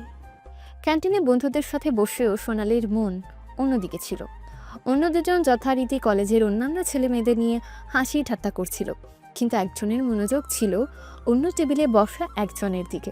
সে দেখছিল একজন কিছু বলছে আর অন্যজন মাথা নেড়ে সায় দিচ্ছে। তাদের মধ্যে কি কথা হচ্ছে তা জানার কৌতূহল অনুভব করলো একজন। প্রিয়া ধাক্কা দিয়ে বলল, এই কি ভাবছিস? আমরা তোকে একটা মজার কথা বলছি। হ্যাঁ বল। তুই কি আমার সেই হ্যান্ডসাম স্যারের স্বপ্নে বিভোর? আহা, তোরাও না, আমি ওসব ভাবছি না। আসলে সে অন্য একজনের কথাই ভাবছিল, যদিও তা স্বীকার করতে চাইল না। আচ্ছা, কাল রাতে যা ঘটলো। কথাটা শুরু করেও থেমে গেল সোনালি। সে বুঝতে পারছিল বন্ধুদের কাছে সে ঘটনার কথা বলতে তার কেমন যেন অস্বস্তি হচ্ছে। আকাশ আগ্রহী হয়ে জিজ্ঞেস করে, কাল রাতে কি হয়েছিল? তেমন কিছু না, রাস্তায় একটু ঝামেলা হয়েছিল, এই আর কি। ঝামেলা? কিসের ঝামেলা? বাদ দাও তো ওসব পুরনো কথা। আসলে সে চায়নি সে রাতের ঘটনার সাথে অন্য একজনের কোনো সম্পর্ক স্থাপিত হোক তার বন্ধুদের মনেও। অন্যদিকে রিয়াজ তার মিশনের অগ্রগতি নিয়ে ব্যস্ত ছিল। এক সোর্সের দেওয়া তথ্যের ভিত্তিতে সে শহরের বিভিন্ন সূত্র থেকে আকাশ নামের এক প্রভাবশালী ব্যক্তির সম্পর্কে তথ্য সংগ্রহ করতে শুরু করে। তাদের কাছে খবর ছিল এই আকাশ নামের ব্যক্তিটি একটা শক্তিশালী মাফিয়া চক্রের সাথে জড়িত এবং নারী পাচারের মতন ঘৃণ্য ব্যবসায় তার হাত রয়েছে। আকাশ শহরের কতগুলো ডেরা আছে আর এর কার্যকলাপের ধরন কি? দেখো রাজু, এই আকাশ খুব ধূর্ত আর চালাক লোক। তার সরাসরি কোনো প্রমাণ পাওয়া কঠিন, তবে আমাদের সোর্স বলছে শহরের পুরনো বন্দর এলাকা আর কিছু অভিজাত নাইট ক্লাবে তার আনাগোনা আছে। আর নারী পাচারের ব্যাপারে তার একটা নিজস্ব নেটওয়ার্ক রয়েছে। আমাকে এর একটা তালিকা দাও, কোথায় কোথায় তার লোকদের আনাগোনা বেশি আর কোন পদে তারা এই কাজ করে। ঠিক আছে, আমি জোগাড় করছি, তবে আবারও বলছি খুব সাবধানে থেকো, এরা ভয়ানক লোক। আমি জানি কালাম, কিন্তু আমাকে এই চক্রের মূল পর্যন্ত পৌঁছাতেই হবে। কলেজে রিয়াজ স্বাভাবিক থাকার চেষ্টা করছিল, যদিও তার মন ছিল সে গ্যাংস্টার আকাশের অনুসন্ধানে। আর রোহান যথারীতি তার পাশে ছিল, বিভিন্ন মজার কথা দিয়ে তার মনোযোগ অন্যদিকে সরানোর চেষ্টা করছিল। দোস্ত, কাল রাতে তুই কোথায় গিয়েছিলি? আমি তোকে মেসে খুঁজে পাইনি। তেমন কিছু না, একটু দরকার ছিল বাইরে। দরকার? এত রাতে? সব ঠিক তো? হ্যাঁ দোস্ত, সব ঠিক, তুই চিন্তা করিস না। তাদের কথোপকথনের মাঝে একজন তাদের পাশ দিয়ে যাচ্ছিল। রাতের কার্যকলাপ নিয়ে সোনালির মনেও একটা চাপা কৌতূহল ছিল। রাতে কোথায় যায় ওই ছেলেটা, আর কেনই বা অন্য একজনের কাছে মিথ্যে বলছে? সে থমকে দাঁড়িয়ে কিছুক্ষণ তাদের দিকে তাকিয়ে রইল, তারপর নিজের পথে চলে গেল। তার মনের মধ্যে একজনের প্রতি একটা নতুন ধরনের অনুসন্ধিৎসু দৃষ্টি তৈরি হচ্ছিল। আগের সেই অবজ্ঞা আর উদ্ধত্তের সাথে একটা চাপা কৌতূহল যেন মিশে যাচ্ছিল। একজন তখনও জানে না কলেজের সেই অহংকারী মেয়েটি এখন তার প্রতিটি পদক্ষেপ নীরবে পর্যবেক্ষণ করছে। আর অন্য যেন অন্ধকারে থাকা সে গ্যাংস্টার আকাশের আসল পরিচয় সম্পর্কে কিছুই জানে না, যে কিনা পরিচিত বন্ধু মহলেরই একজন। সময়ের সাথে সাথে পর্দা উঠবে আর সত্যের আলোয় উদ্ভাসিত হবে অনেক অজানা সম্পর্ক আর রহস্য। সেন্ট জেভিয়ার্স কলেজের বার্ষিক ক্রীড়া প্রতিযোগিতা তখন মধ্য গগনে। চারদিকে উৎসবের আমেজ, ছাত্রছাত্রীদের উল্লাস আর বিভিন্ন ইভেন্টের উত্তেজনাপূর্ণ মুহূর্ত। রিয়াজ সাধারণত এসব কোলাহল থেকে দূরে থাকতেই পছন্দ করে, কিন্তু রোহানের জোড়াজুড়িতে আজ সে মাঠের একপাশে দাঁড়িয়ে বন্ধুদের সাথে হালকা গল্প করছিল। হঠাৎ মাঠের অন্য প্রান্তে একটা গন্ডগোল শুরু হয়। প্রথমে সামান্য ধাক্কাধাক্কি, তারপর ক্রমশ তা হাতাহাতির রূপ নিল। দুই দল ছাত্র, এক পক্ষ কলেজের সিনিয়র, অন্য পক্ষ ফ্রেশার, কোনো একটা বিষয় নিয়ে উত্তপ্ত বাক্য বিনিময় করছিল, যা মুহূর্তে শারীরিক সংঘর্ষে পরিণত হলো। পরিস্থিতি দ্রুত নিয়ন্ত্রণের বাইরে চলে যাচ্ছিল। দোস্ত, চল তো দেখি কি হচ্ছে। উত্তেজিত হয়ে বলল রোহান এবং ভিড়ের দিকে পা বাড়ালো। রিয়াজের অনিচ্ছা সত্ত্বেও সেও রোহানের পিছু পিছু গেল। ভিড়ের কাছে পৌঁছাতে দেখা গেল কয়েকজন ছাত্র একে অপরের উপর ঝাঁপিয়ে পড়েছে। কিল, খুশি, লাথি, যেন এক ছোটোখাটো রণক্ষেত্র। সিনিয়র ছাত্রদের দলটা বেশ হৃষ্টপুষ্ট এবং সংখ্যায়ও বেশি, তাই ফ্রেশাররা কিছুটা কোণঠাসা হয়ে পড়েছিল। ঠিক সেই সময় সিনিয়র দলের একজন বিশাল দেহী ছাত্র এক দুর্বল ফ্রেশারকে দৌড়ে সজোরে ধাক্কা মারল। ছেলেটা হুমড়ি খেয়ে মাটিতে পড়ল। রোহান আর স্থির থাকতে পারল না। এই, কি হচ্ছে তোমাদের? মারামারি বন্ধ করো, বলে রোহান এগিয়ে যেতে সিনিয়র ছাত্রটার নজর তার দিকে গেল। তুই কে রে, মাঝখানে কথা বলছিস? বলে সে তেড়ে এলো রোহানের দিকে। পরিস্থিতি আরও খারাপের দিকে যাচ্ছে দেখে রিয়াজ এগিয়ে এসে রোহানের সামনে দাঁড়ালো। তার শান্ত মুখে একটা চাপা উত্তেজনার ছায়া দেখা গেল। ভাই থামো, এটা খেলার জায়গা, মারামারির নয়। শান্ত স্বরে বলল রিয়াজ। সিনিয়র ছাত্রটি তাচ্ছিলের হাসি হেসে বলে, তুই আবার কে, সাধুপুরুষ নাকি? সর এখান থেকে, নইলে তোকে প্যাদানি দেব। কথা শেষ না হতেই সে রিয়াজের দিকে ঘুষি চালালো। রিয়াজ অপ্রত্যাশিতভাবে দ্রুত মাথা সরিয়ে নিল, যেন তার শরীর মুহূর্তে বিদ্যুৎ খেলে গেল। আগন্তুকের ঘুষি তার মুখের পাশ দিয়ে বেরিয়ে গেল এক চুল দূরত্বে। আক্রমণকারী হতভম্ব হয়ে গেল রিয়াজের ক্ষিপ্রতায়। সে দ্বিতীয়বার আক্রমণের জন্য উদ্যত হতেই রিয়াজের ডান হাত বিদ্যুতের মতো ছুটে এলো এবং তার পেটের ডান দিকে সজোরে আঘাত করল। উফ বলে কুকড়ে গেল সিনিয়র ছাত্রটি। তার মুখ বেদনায় বিকৃত হয়ে গেল। রিয়াজের মুভমেন্ট এতটাই অপ্রত্যাশিত আর নিখুঁত ছিল যে আশেপাশে দাঁড়িয়ে থাকা সকলেই অবাক হয়ে গেল। শান্তশিষ্ট লাজুক রিয়াজের মধ্যে ক্ষিপ্রতা তারা আগে কখনো দেখেনি। কিন্তু এখানেই শেষ নয়। সিনিয়র দলের আরও কয়েকজন রিয়াজের দিকে তেড়ে এলো। তাদের সম্মিলিত আক্রমণে রিয়াজ কিছুটা বেকায়দায় পড়ল, তবে তার শরীর যেন আত্মরক্ষায় এক সহজাত প্রবৃত্তিতে চলতে শুরু করলো। একজনের লাথি সে এক ঝটকায় ধরে ফেলল, তারপর তার ভারসাম্য নষ্ট করে মাটিতে ফেলে দিল। অন্য একজন যখন পেছন থেকে আক্রমণ করতে এলো, রিয়াজ দ্রুত ঘুরে তার কনুই দিয়ে লোকটার পাঁজরে আঘাত করল। ফাইটটা যেন কোনো অ্যাকশন সিনেমার দৃশ্য। রিয়াজের প্রতিটি মুভমেন্ট ছিল ক্ষিপ্র, নিখুঁত এবং অভাবনীয়। তার পায়ের কাজ, হাতের তালুর ব্যবহার, শরীরের ভারসাম্য সবকিছুই যেন কোনো প্রশিক্ষিত যোদ্ধার মতো। অথচ কয়েক মুহূর্ত আগেও সে একজন সাধারণ শান্ত ছাত্রের মতোই দাঁড়িয়েছিল। 1 মিনিটেরও কম সময়ের মধ্যে রিয়াজ 3জন সিনিয়র ছাত্রকে ধরাশায়ী করে ফেলল। তাদের মুখ বেদনায় কুঁচকেছিল আর তারা হতভম্ব হয়ে রিয়াজের দিকে তাকিয়েছিল। ভিড়ের মধ্যে পিন পতন নীরবতা নেমে এলো, যেন কিছুই হয়নি। রিয়াজ স্বাভাবিক স্বরে বলল, আমি দুঃখিত, আমার মনে হয় একটু বেশি প্রতিক্রিয়া দেখিয়ে ফেলেছি। আসলে পড়ে যাচ্ছিলাম তো তাই। কথাটা শেষ না করে সে একটা শুকনো হাসি হাসল, যেন যা ঘটেছে তা নিতান্তই দুর্ঘটনা বা আত্মরক্ষার তাগিদে অনিচ্ছাকৃত ছিল। রোহান বিস্ফোরিত চোখে রিয়াজের দিকে তাকিয়েছিল। তার মুখ হা হয়ে গিয়েছিল বিস্ময়ে। এই সেই রিয়াজ যে সবসময় মাথা নিচু করে থাকতো, তার মধ্যে এত শক্তি আর ক্ষিপ্রতা লুকানো ছিল। তুই তুই এটা কি করলি? অবাক হয়ে বলল রোহান। রিয়াজ রোহানের কাঁধ ঝাঁকিয়ে বলে, আরে আসলে ভয় পেয়ে গিয়েছিলাম তো, তাই হয়তো ভারসাম্য রাখতে পারিনি, তাই এমন হয়ে গেল। তাদের আশেপাশে দাঁড়িয়ে থাকা ছাত্রছাত্রীরা ফিসফিস করছিল। তাদের চোখে অবিশ্বাস আর কৌতূহল। শান্ত রিয়াজের এই অপ্রত্যাশিত রূপ দেখে অনেকেই হতবাক। অন্যদিকে ভিড়ের একপাশে দাঁড়িয়ে সোনালি সব কিছু দেখছিল। তার মুখ বিস্ময়ে পাথর হয়ে গিয়েছিল। গতরাতের সে রহস্যময় সাহায্যকারী আর আজকের এই অবিশ্বাস্য ফাইট, দুটোর মধ্যে কি কোনো যোগসূত্র আছে? রিয়াজের মধ্যে সে যে ক্ষিপ্রতা আর কৌশল দেখল, তা কোনো সাধারণ ছাত্রের হতে পারে না। তার মনে সন্দেহ দানা বাঁধতে শুরু করলো।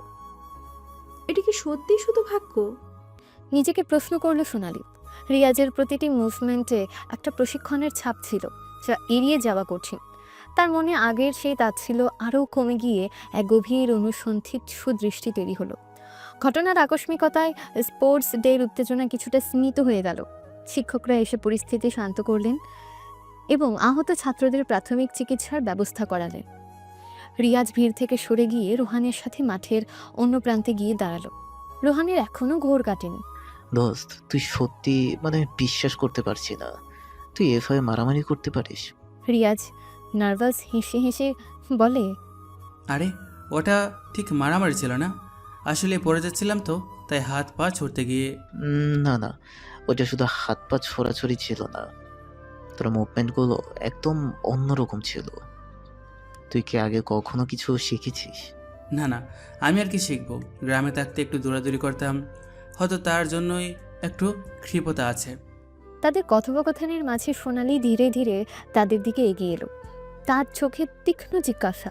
সোনালি স্থির দৃষ্টিতে রিয়াজের দিকে তাকিয়ে বলে, তুমি কি সত্যি বিশ্বাস করো যে ওটা শুধু একটা দুর্ঘটনা ছিল? রিয়াজ সোনালিকে দেখে কিছুটা অপ্রস্তুত হয়ে বলে, মানে? তোমার ফাইট করার ধরন মনে হচ্ছিল যেন তুমি প্রশিক্ষণ প্রাপ্ত। রিয়াজ একটু হেসে জবাব দেয়, আরে না না, আপনি ভুল দেখছেন, আমি তো একজন সাধারণ খেত আর বোকা ছাত্র। সোনালি কিছুক্ষণ রিয়াজের চোখের দিকে তাকিয়ে রইল, যেন তার ভেতরের সত্যিটা বের করার চেষ্টা করছে। তারপর কোনো কথা না বলে সেখান থেকে চলে গেল। তার মনে রিয়াজের প্রতি সন্দেহ আরও ঘনীভূত হলো। অন্যদিকে রিয়াজ দ্রুত তার টিমের সাথে যোগাযোগ করলো। আজকের ঘটনার রেশ কাটতে না কাটতে সে তার ল্যাপটপ খুলে একটা এনক্রিপ্টেড চ্যানেলে মেসেজ পাঠালো। Operation Phoenix status update. আজ কলেজে একটা অপ্রত্যাশিত ঘটনা ঘটেছে। আমার মনে হয় আমাদের অনুমান সত্যি হতে চলেছে। অপর প্রান্ত থেকে কিছুক্ষণ পর উত্তর এলো, কি ঘটেছে রাজু? সব ঠিক আছে তো? আমি শারীরিকভাবেই ঠিক আছি, তবে আজ একটা মারামারির ঘটনায় আমি অজান্তেই আমার কিছু দক্ষতা দেখিয়ে ফেলেছি। মনে হচ্ছে কেউ কেউ বিষয়টি লক্ষ্য করেছে। সাবধানে থেকো, তোমার ছদ্মবেশ যেন না ভাঙে। চেষ্টা করছি, তবে আমার মনে হয় আমরা আমাদের লক্ষ্যের কাছাকাছি চলে এসেছি। আমার সূত্র বলছে সেই দর্শক ছেলেটি সম্ভবত আকাশ নামের সেই মেয়ে পাচারকারীর মাফিয়া দলের নিচু স্তরের একজন সদস্য। তুমি কি নিশ্চিত? প্রায় নিশ্চিত। তার কিছু কার্যকলাপ সেই চক্রের সাথে মেলে। আমাদের এখন আকাশের উপর নজরদারি বাড়ানো দরকার। সম্ভবত তার মাধ্যমেই আমরা মূল চক্র পর্যন্ত পৌঁছাতে পারবো। ঠিক আছে, আমরা তোমাকে ব্যাকআপ দিচ্ছি, তবে কোনো ঝুঁকি নিও না। বুঝেছি। ল্যাপটপ বন্ধ করে রিয়াজ গভীর চিন্তায় ডুবে গেল। একদিকে তার পরিচয় গোপন রাখার চ্যালেঞ্জ, অন্যদিকে গ্যাংস্টার আকাশের নাগাল পাওয়ার হাত ছানি। কলেজে ঘটে যাওয়া আজকের ঘটনা তার মিশনের গতিপথ হয়তো কিছুটা পরিবর্তন করে দিল। এখন তাকে আরও সতর্ক থাকতে হবে, কারণ তার অপ্রত্যাশিত দক্ষতা অনেকের নজরে পড়েছে, বিশেষ করে সোনালির, যার মনে এখন অনেক প্রশ্ন ঘুরপাক খাচ্ছে। সময় দ্রুত এগিয়ে চলছে আর একজনের উপর চাপ বাড়ছে। স্পোর্টস ডের অপ্রত্যাশিত ঘটনার পর কলেজে তার পরিচিতি কিছুটা পাল্টেছে। শান্ত লাজুক ছেলেটার মধ্যে লুকিয়ে থাকা ক্ষিপ্রতা অনেকের চোখেই ধরা পড়েছে, বিশেষ করে একজনের। সে হলো সোনালি। তার তীক্ষ্ণ দৃষ্টি যেন সব সময় একজনের প্রতিটি পদক্ষেপ অনুসরণ করছে। তবে একজনের এখন অন্য একটা গুরুত্বপূর্ণ বিষয়ে মনোযোগ দেওয়া জরুরি। এক সোর্সের মারফত একটা অত্যন্ত গুরুত্বপূর্ণ খবর এসেছে। মাফিয়া বস আকাশ খুব শীঘ্রই একটা বড় কনসাইনমেন্ট পাচার করার পরিকল্পনা করছে। এই খবরটা একজনের কাছে একটা সুযোগ এবং একই সাথে বড় চ্যালেঞ্জ নিয়ে এসেছে। তুমি কি খবরটা পুরোপুরি নিশ্চিত? হ্যাঁ রাজু, আমার ভেতরের লোক মারফত খবর পেয়েছে আগামী কয়েকদিনের মধ্যে বড় কিছু চালান হতে চলেছে। কোথায় কখন সেসব এখনও জানতে পারিনি, তবে প্রস্তুতি তুঙ্গে। এই চালান যদি ধরা যায় তাহলে আমরা সেই বসের কাছাকাছি পৌঁছাতে পারবো। ঠিক বলেছ। আর সেই ধর্ষক ছেলেটা, তার কোনো নতুন খবর? আমার মনে হয় সে এখনও আকাশের দলের নিচু তলার কর্মী হিসাবে কাজ করছে। তাকে এখন ধরা খুব জরুরি। তাকে ব্যবহার করেই আমরা বসের নেটওয়ার্কের ভিতরে ঢুকতে পারবো। কালাম, আমি সেই চেষ্টাই করছি। শহরের বস্তি এলাকা এবং পুরনো মেসগুলোতে আমার লোক লাগানো আছে।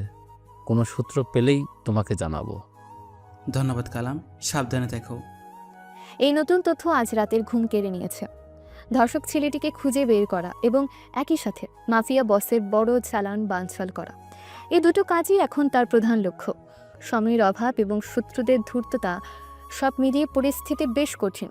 পরের কয়েকটা দিন সোনালি কলেজে স্বাভাবিক থাকার চেষ্টা করল, যদিও তার ভেতরে চলছিল এক চাপা উত্তেজনা। রিয়াজকে এসে এড়িয়ে যাওয়ার চেষ্টা করত, কিন্তু প্রায় অনুভব করত তার তীক্ষ্ণ দৃষ্টি তার পিছু ধাওয়া করছে। অন্যদিকে রুহান অবশ্য এখনও সেই স্পোর্টস ডের ঘটনা ভুলতে পারেনি। সুযোগ পেলেই একজনের অপ্রত্যাশিত ফাইটিং স্কিল নিয়ে মজার মন্তব্য করত।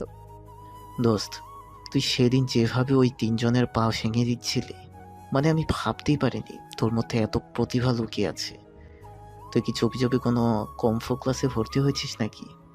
দূর, এসব কিছু না, আসলে পড়ে যাচ্ছিলাম তো তাই। ডাবল দূর, তুই মিথ্যে বলছিস। আমি নিজের চোখে দেখেছি তোর মুভমেন্টগুলো একদম ব্রুসলির মতো। তাদেরই হালকা কথাবার্তার মধ্যেও রিয়াজের মন ছিল অন্যদিকে। সে রাতের বেলা একটা ঝুঁকিপূর্ণ অপারেশনের পরিকল্পনা করছিল। তার কাছে খবর ছিল পুরনো বন্দর এলাকার একটা পরিত্যক্ত গুদামে মাফিয়া চক্রের কিছু গোপন কার্যকলাপ চলে, যেখানে হয়তো সেই বড় চালান সম্পর্কে কিছু তথ্য পাওয়া যেতে পারে, অথবা সেই ধর্ষক ছেলেটির কোনো সন্ধান মিলতে পারে। রাতে যখন শহরের আলো ঝিমিয়ে আসে, একজন আবার তার ছদ্মবেশ ধারণ করে। পুরনো জ্যাকেট, মাফলার আর মাথায় একটা টুপি, যাতে সহজে কেউ তাকে চিনতে না পারে। কাউকে সে জানায়নি কোথায় যাচ্ছে, শুধু বলেছিল জরুরি কিছু কাজ আছে। পুরনো বন্দর এলাকার দিকে সরু অন্ধকার রাস্তা ধরে সে সাবধানে এগিয়ে যাচ্ছিল। জায়গাটা দিনের বেলাতেও নির্জন থাকে, আর রাতে যেন ভুতুরে এক নীরবতা নেমে আসে। ভাঙা জাহাজ, মরিচ ধরা কন্টেইনার আর পরিত্যক্ত গুদাম, সব মিলিয়ে একটা রহস্যময় পরিবেশ। সে তার সোর্সের দেওয়া ম্যাপ অনুযায়ী একটা নির্দিষ্ট গুদামের দিকে এগিয়ে গেল। গুদামটা বাইরে থেকে তালাবন্ধ ছিল, তবে ভেতরে হালকা আলোর আভাস দেখা যাচ্ছিল। তার মানে ভেতরে কেউ আছে। সে সন্তর্পণে গুদামের পেছনের দিকে গেল। একটা ভাঙা জানালার ফাঁক দেখতে পেল। সাবধানে উঁকি মারতেই তার হৃদস্পন্দন বেড়ে গেল। ভেতরে কয়েকজন লোক ব্যস্তভাবে কিছু বড় কাঠের বাক্স লোড করছিল। তাদের মধ্যে সে ধর্ষক ছেলেটিকেও দেখা গেল। সে অন্যদের সাথে সমান তালে কাজ করছে। সে বুঝতে পারল এটাই সেই চালান হতে পারে, আর ছেলেটা এখানেই আছে। এখন তাকে ভেতরে ঢুকে কিছু তথ্য সংগ্রহ করতে হবে এবং সুযোগ পেলে ছেলেটিকে ধরার চেষ্টা করতে হবে। সে জানালার ভাঙা অংশ দিয়ে সাবধানে ভেতরে ঢোকার চেষ্টা করল, কিন্তু পুরনো কাঠ মরমর করে উঠল। ভেতরের একজন লোক শব্দ শুনতে পেয়ে ঘুরে তাকালো। কে ওখানে? সে আর লুকানোর চেষ্টা করল না। সে দ্রুত জানালার ফাঁক দিয়ে ভেতরে ঝাঁপিয়ে পড়ল। এই, তোকে তো আগে কখনো দেখিনি। মুহূর্তের মধ্যে গুদামের ভেতরে উত্তেজনা ছড়িয়ে পড়ল। 4-5 জন লোক তাদের কাজ ফেলে রিয়াজের দিকে তেড়ে এলো। তাদের হাতে লোহার রড আর ধারালো অস্ত্র দেখা গেল। সে বুঝতে পারল পরিস্থিতি তার পরিকল্পনার বাইরে চলে গেছে। সে একা এবং শত্রুদের সংখ্যা বেশি, কিন্তু পিছু হটার আর কোনো সুযোগ নেই। প্রথম আক্রমণকারী তার দিকে লোহার রড ঘোরালো। রিয়াজ দ্রুত সরে গিয়ে রডটা ধরল এবং এক ঝটকায় লোকটার হাত থেকে কেড়ে নিল। তারপর সেই রড দিয়ে লোকটার পায়ে সজোরে আঘাত করল। লোকটা আহ করে চেঁচিয়ে উঠল। অন্য দুজন একসাথে একজনের দিকে ঝাঁপিয়ে পড়ল। একজন ছুরি দিয়ে আঘাত করতে এলে রিয়াজ তার হাত ধরে ফেলল এবং কনুইয়ের আঘাতে তার মুখ ঘুরিয়ে দিল। তৃতীয়জন পেছন থেকে আক্রমণ করতে এলে সে দ্রুত ঘুরে তার পেটে লাথি মারল। গুদামের ভেতরে একটা ছোটখাটো ফাইট শুরু হয়ে গেল। রিয়াজের প্রতিটি মুভমেন্ট ছিল দ্রুত এবং কার্যকর। স্পোর্টস ডের সে অপ্রত্যাশিত ক্ষিপ্রতা যেন আজ আরও ভয়ঙ্কর রূপে দেখা গেল। তবে শত্রুদের সংখ্যা বেশি হওয়ায় তাকে বেশ বেগ পেতে হচ্ছিল। এক পর্যায়ে সেই ধর্ষক ছেলেটিও এগিয়ে এলো। তার হাতে একটা ধারালো কাঁচের ভাঙা বোতল, তার চোখে মুখে হিংস্রতা। তুই কে? এখানে কি চাস? রিয়াজ বুঝতে পারল এই ছেলেটি তার প্রধান লক্ষ্য। তাকে জীবিত ধরতে হবে। যখন ছেলেটি আঘাত করার জন্য হাত তুলল, রিয়াজ এক পলকে তার হাত ধরে ফেলল এবং অন্য হাত দিয়ে তার কবজিতে সজোরে আঘাত করল। বোতলটা ছিটকে পড়ে ভেঙে গেল। ছেলেটা ব্যথায় কুঁকড়ে ওঠার আগেই রিয়াজ তাকে জাঁপটে ধরল এবং এক খেচকা টানে মাটিতে ফেলে দিল। তারপর দ্রুত তার হাত দুটো পিচ মরা করে পাততে শুরু করলো তার কাছে থাকা প্লাস্টিকের কেবল টাই দিয়ে। ঠিক সেই মুহূর্তে গুদামের দরজা ভেঙে কয়েকজন লোক ভেতরে ঢুকলো, তাদের হাতে বন্দুক। আমরা পুলিশ, কেউ নড়বে না। রিয়াজ অবাক হয়ে দেখলো দরজার দিকে একজন এবং তার দলবল দাঁড়িয়ে আছে। তার মানে একজন তার উপর নজর রাখছিল এবং বিপদ বুঝতে পেরেই পুলিশ নিয়ে হাজির হয়েছে। গুদামের ভেতরে মুহূর্তের মধ্যে বিশৃঙ্খলা সৃষ্টি হলো। বন্দুকের মুখে বাকি মাস্তানরা পালানোর চেষ্টা করলো, কিন্তু পুলিশ দ্রুত তাদের ঘিরে ফেলল। রিয়াজ তখনও সে ধর্ষক ছেলেটিকে ধরে রেখেছে। রাজু, তুমি ঠিক আছো? হ্যাঁ ঠিক আছে, তবে এরা কারা? আমরা খবর পেয়েছিলাম এখানে কিছু অবৈধ কার্যকলাপ চলছে, তাই হানা দিয়েছিলাম। তুমি এখানে কি করছিলে? আমি এর খোঁজ করছিলাম। একে? দর্শক, আর আমার মনে হয় এই পাচার চক্রের একজন সদস্য। পুলিশ দ্রুত বাকি মাস্তানদের গ্রেফতার করতে শুরু করলো। গুদামের ভেতরে ছড়িয়ে ছিটিয়ে থাকা বাক্সগুলো পরীক্ষা করতে শুরু করলো তারা। তুমি সত্যি পাগল রাজু, একা এতগুলো লোকের সাথে লড়তে গিয়েছিলে? আমার কাছে আর কোনো উপায় ছিল না কালাম, সময় খুব কম ছিল। পুলিশের একজন অফিসার এগিয়ে এসে রিয়াজের সাথে কথা বলল। একজন তার আসল পরিচয় জানালো এবং তার মিশনের কথা খুলে বলল। অফিসারটি সব শুনে অবাক হলেন এবং তাকে সব রকম সাহায্যের আশ্বাস দিলেন। গুদাম থেকে সেই ধর্ষক ছেলেটিকে এবং অন্যান্য মাস্তানদের গ্রেফতার করে নিয়ে যাওয়া হলো। রিয়াজ এবং কালাম বাইরে দাঁড়িয়ে কথা বলছিল। এখন কি করবে রাজু? ছেলেটা তো ধরা পড়লো। এখন আসল খেলা শুরু হবে কালাম। এই ছেলেটিকে ব্যবহার করেই আমরা সে মাফিয়া বস আকাশের কাছে পৌঁছাবো। রাতের অন্ধকারে পুরনো বন্দর এলাকার সেই পরিত্যক্ত গুদাম যেন এক নতুন রহস্যের জন্ম দিল। একজনের ঝুঁকিপূর্ণ অভিযান সফল হয়েছে, তবে তার আসল লক্ষ্য এখনও বহুদূর। এবার তাকে আরও গভীরে প্রবেশ করতে হবে। সে অন্ধকার জগতের নাটের গুরুকে খুঁজে বের করতে হবে। সেন্ট জেভিয়ার্স কলেজের বিশাল লাইব্রেরি, সারি সারি বইয়ের স্তব্ধতা আর পুরনো কাগজের মিষ্টি গন্ধ এক শান্ত স্নিগ্ধ পরিবেশ তৈরি করে। রিয়াজ একটা নির্জন কোণে বসে কিছু রেফারেন্স বইয়ে ডুবেছিল। তার ল্যাপটপে নোট নিচ্ছিল।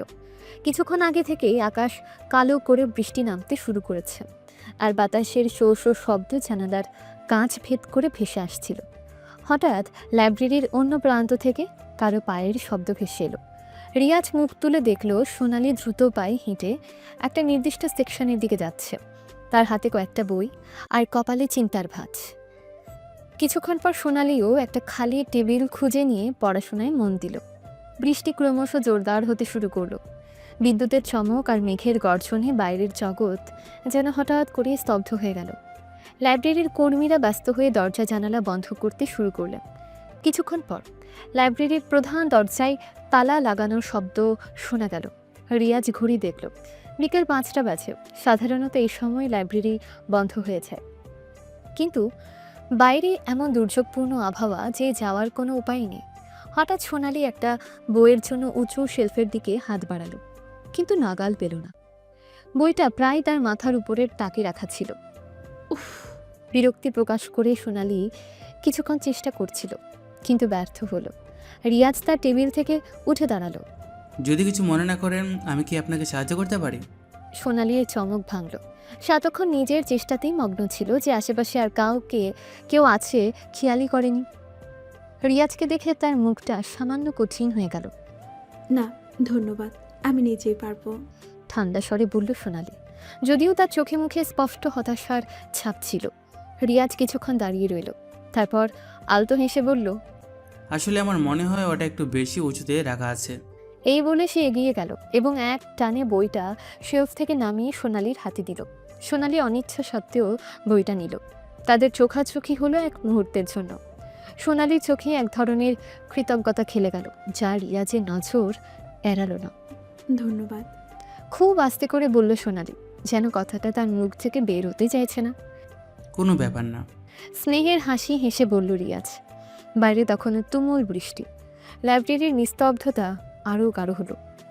অন্য যারা ছিল তারাও সম্ভবত বৃষ্টির জন্য আটকা পড়েছে এবং নিজেদের মতো সময় কাটাচ্ছে। কিছুক্ষণ নীরবতার পর সোনালি হঠাৎ মুখ খুলল। তুমি কি সব সময় এত শান্ত থাকো? রিয়াজ একটু অবাক হলো। এই প্রথম সোনালি তার সাথে স্বাভাবিকভাবে কথা বলছে। আসলে আমার মনে হয় বেশি কথা বলার মতো কিছু থাকে না সব সময়। সোনালির কণ্ঠে কৌতূহল। রিয়াজ সামান্য অপ্রস্তুত হলো। আসলে পরিস্থিতিটাই তেমন ছিল, নিজের লোকদের বাঁচাতে গিয়ে। তোমার নিজের লোক? সোনালির ভ্রু সামান্য কুচকাল। মানে বন্ধুত্বের বাঁচাতে গিয়ে। কিন্তু তোমার ফাইট করার ধরন দেখে মনে হচ্ছিল তুমি শুধু বন্ধুদের বাঁচাতে গিয়েছিলে। মনে হচ্ছিল যেন তুমি প্রশিক্ষণপ্রাপ্ত। সোনালির দৃষ্টি তীক্ষ্ণ। রিয়াজ একটু হাসল। আপনি বোধহয় বেশি সিনেমা দেখেন। সোনালিও হালকা হাসল। এই প্রথম রিয়াজের সাথে তার এমন সহজ স্বাভাবিক কথোপকথন হচ্ছে। হয়তো, কিন্তু আমার মনে হয় তোমার মধ্যে আরও কিছু লুকানো আছে যা তুমি দেখাচ্ছ না। সোনালির কণ্ঠস্বর রহস্যময়। রিয়াজ কিছুক্ষণ সোনালির দিকে তাকিয়ে রইল। তার চোখে এক ধরনের গভীরতা দেখতে পেল। সব মানুষের মধ্যেই কিছু না কিছু লুকানো থাকে, তাই না? ধীরে ধীরে বলল রিয়াজ। বাইরে বিদ্যুতের আরেকটা চমক। লাইব্রেরির আলো মুহূর্তের জন্য নিভে গেল, আর তারপর আবার জ্বলে উঠল। সোনালি সামান্য কেঁপে উঠল।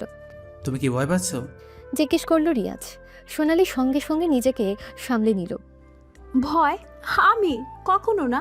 যদিও তার কণ্ঠস্বরে দৃঢ়তার অভাব ছিল। আসলে ওই ঝগড়াটা একটু অপ্রত্যাশিত। হ্যাঁ, তবে আমার মনে হয় কিছুক্ষণ পর থেমে যাবে। আশ্বস্ত করার সুরে বলল রিয়াজ। আবার নীরবতা নেমে এলো।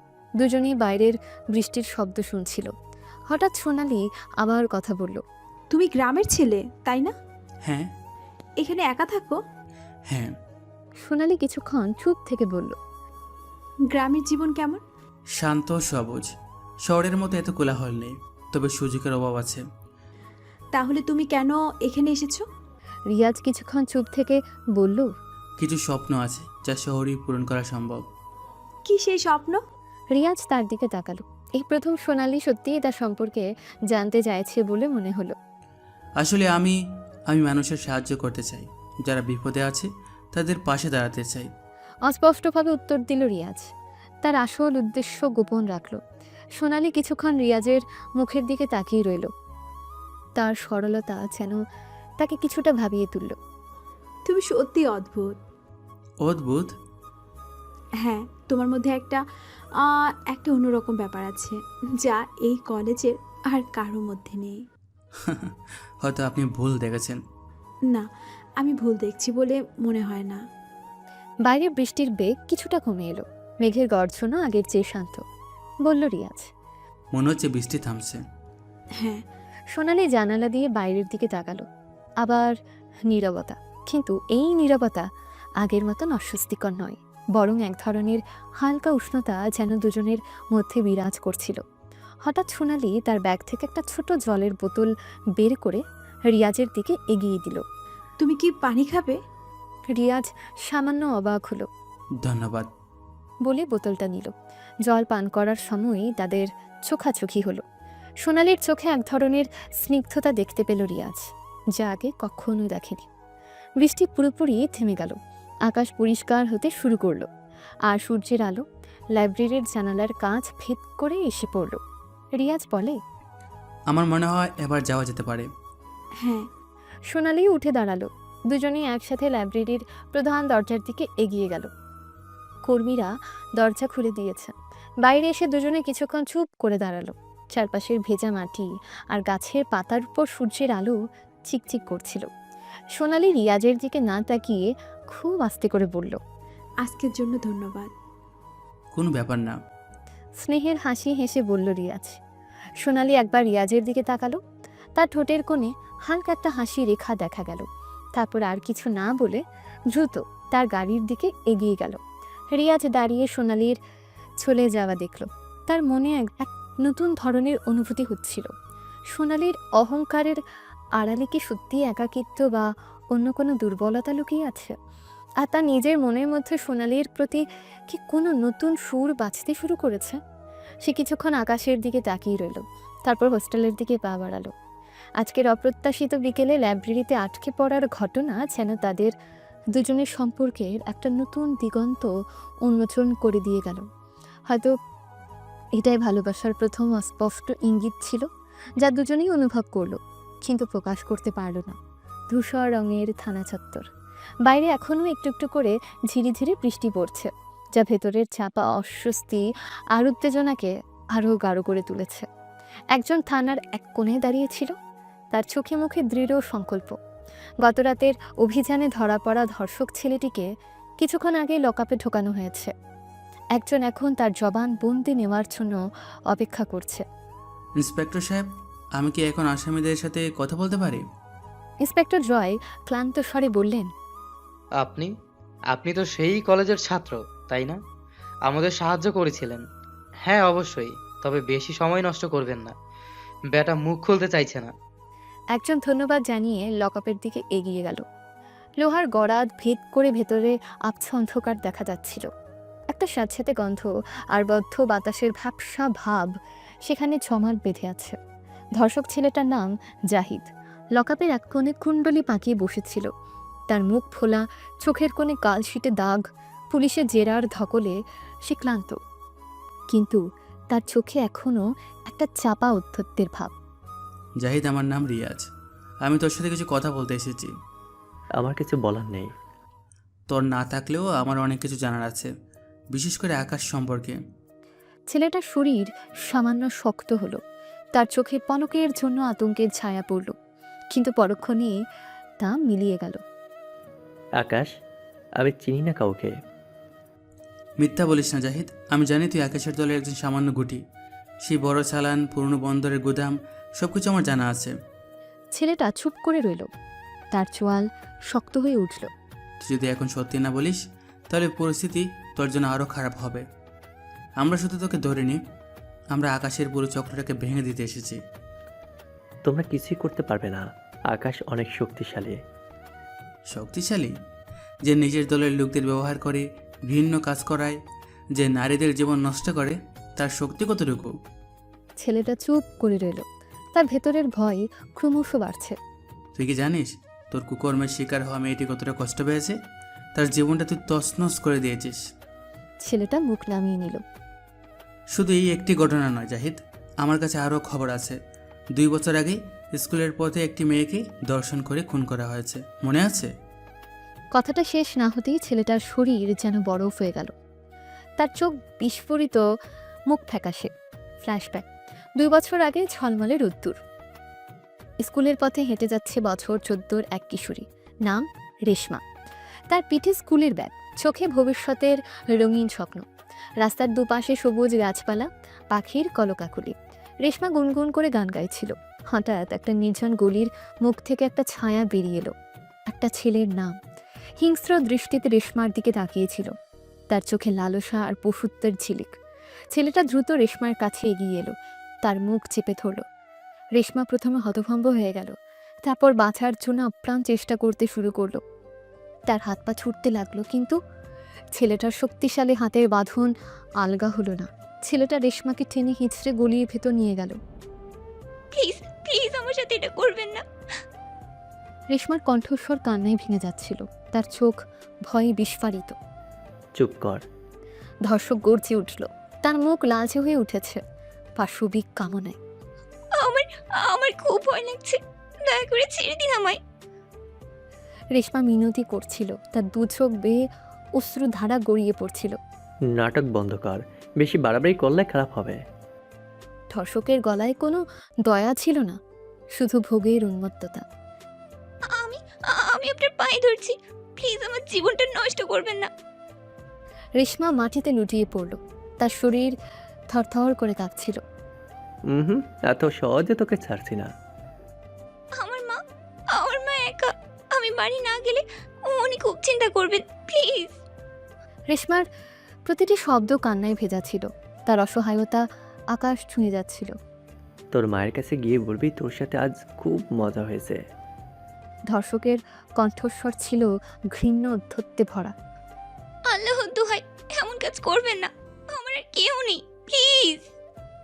রেশমার আর্তনাদ যেন বাতাস ভেদ করে ছাড়িয়ে যাচ্ছিল, কিন্তু সে পাষণ্ডের মনে এতটুকু দয়া জাগাতে পারছিল না। অনেক হয়েছে তোর নাকামি, এবার চুপচাপ সব সহ্য কর। ধর্ষক তার মুখের উপর হাত চাপা দিল। রেশমার আর্তচিৎকার গলির ভেতরের নীরবতাকে খান খান করে দিল, কিন্তু আশেপাশে কেউ ছিল না তার সাহায্য করার জন্য। গলির ভেতরে ছেলেটা রেশমার উপর ঝাঁপিয়ে পড়ল, তার নিষ্পাপ শরীরে নিজের পশুত্বের ক্ষুধা মেটালো।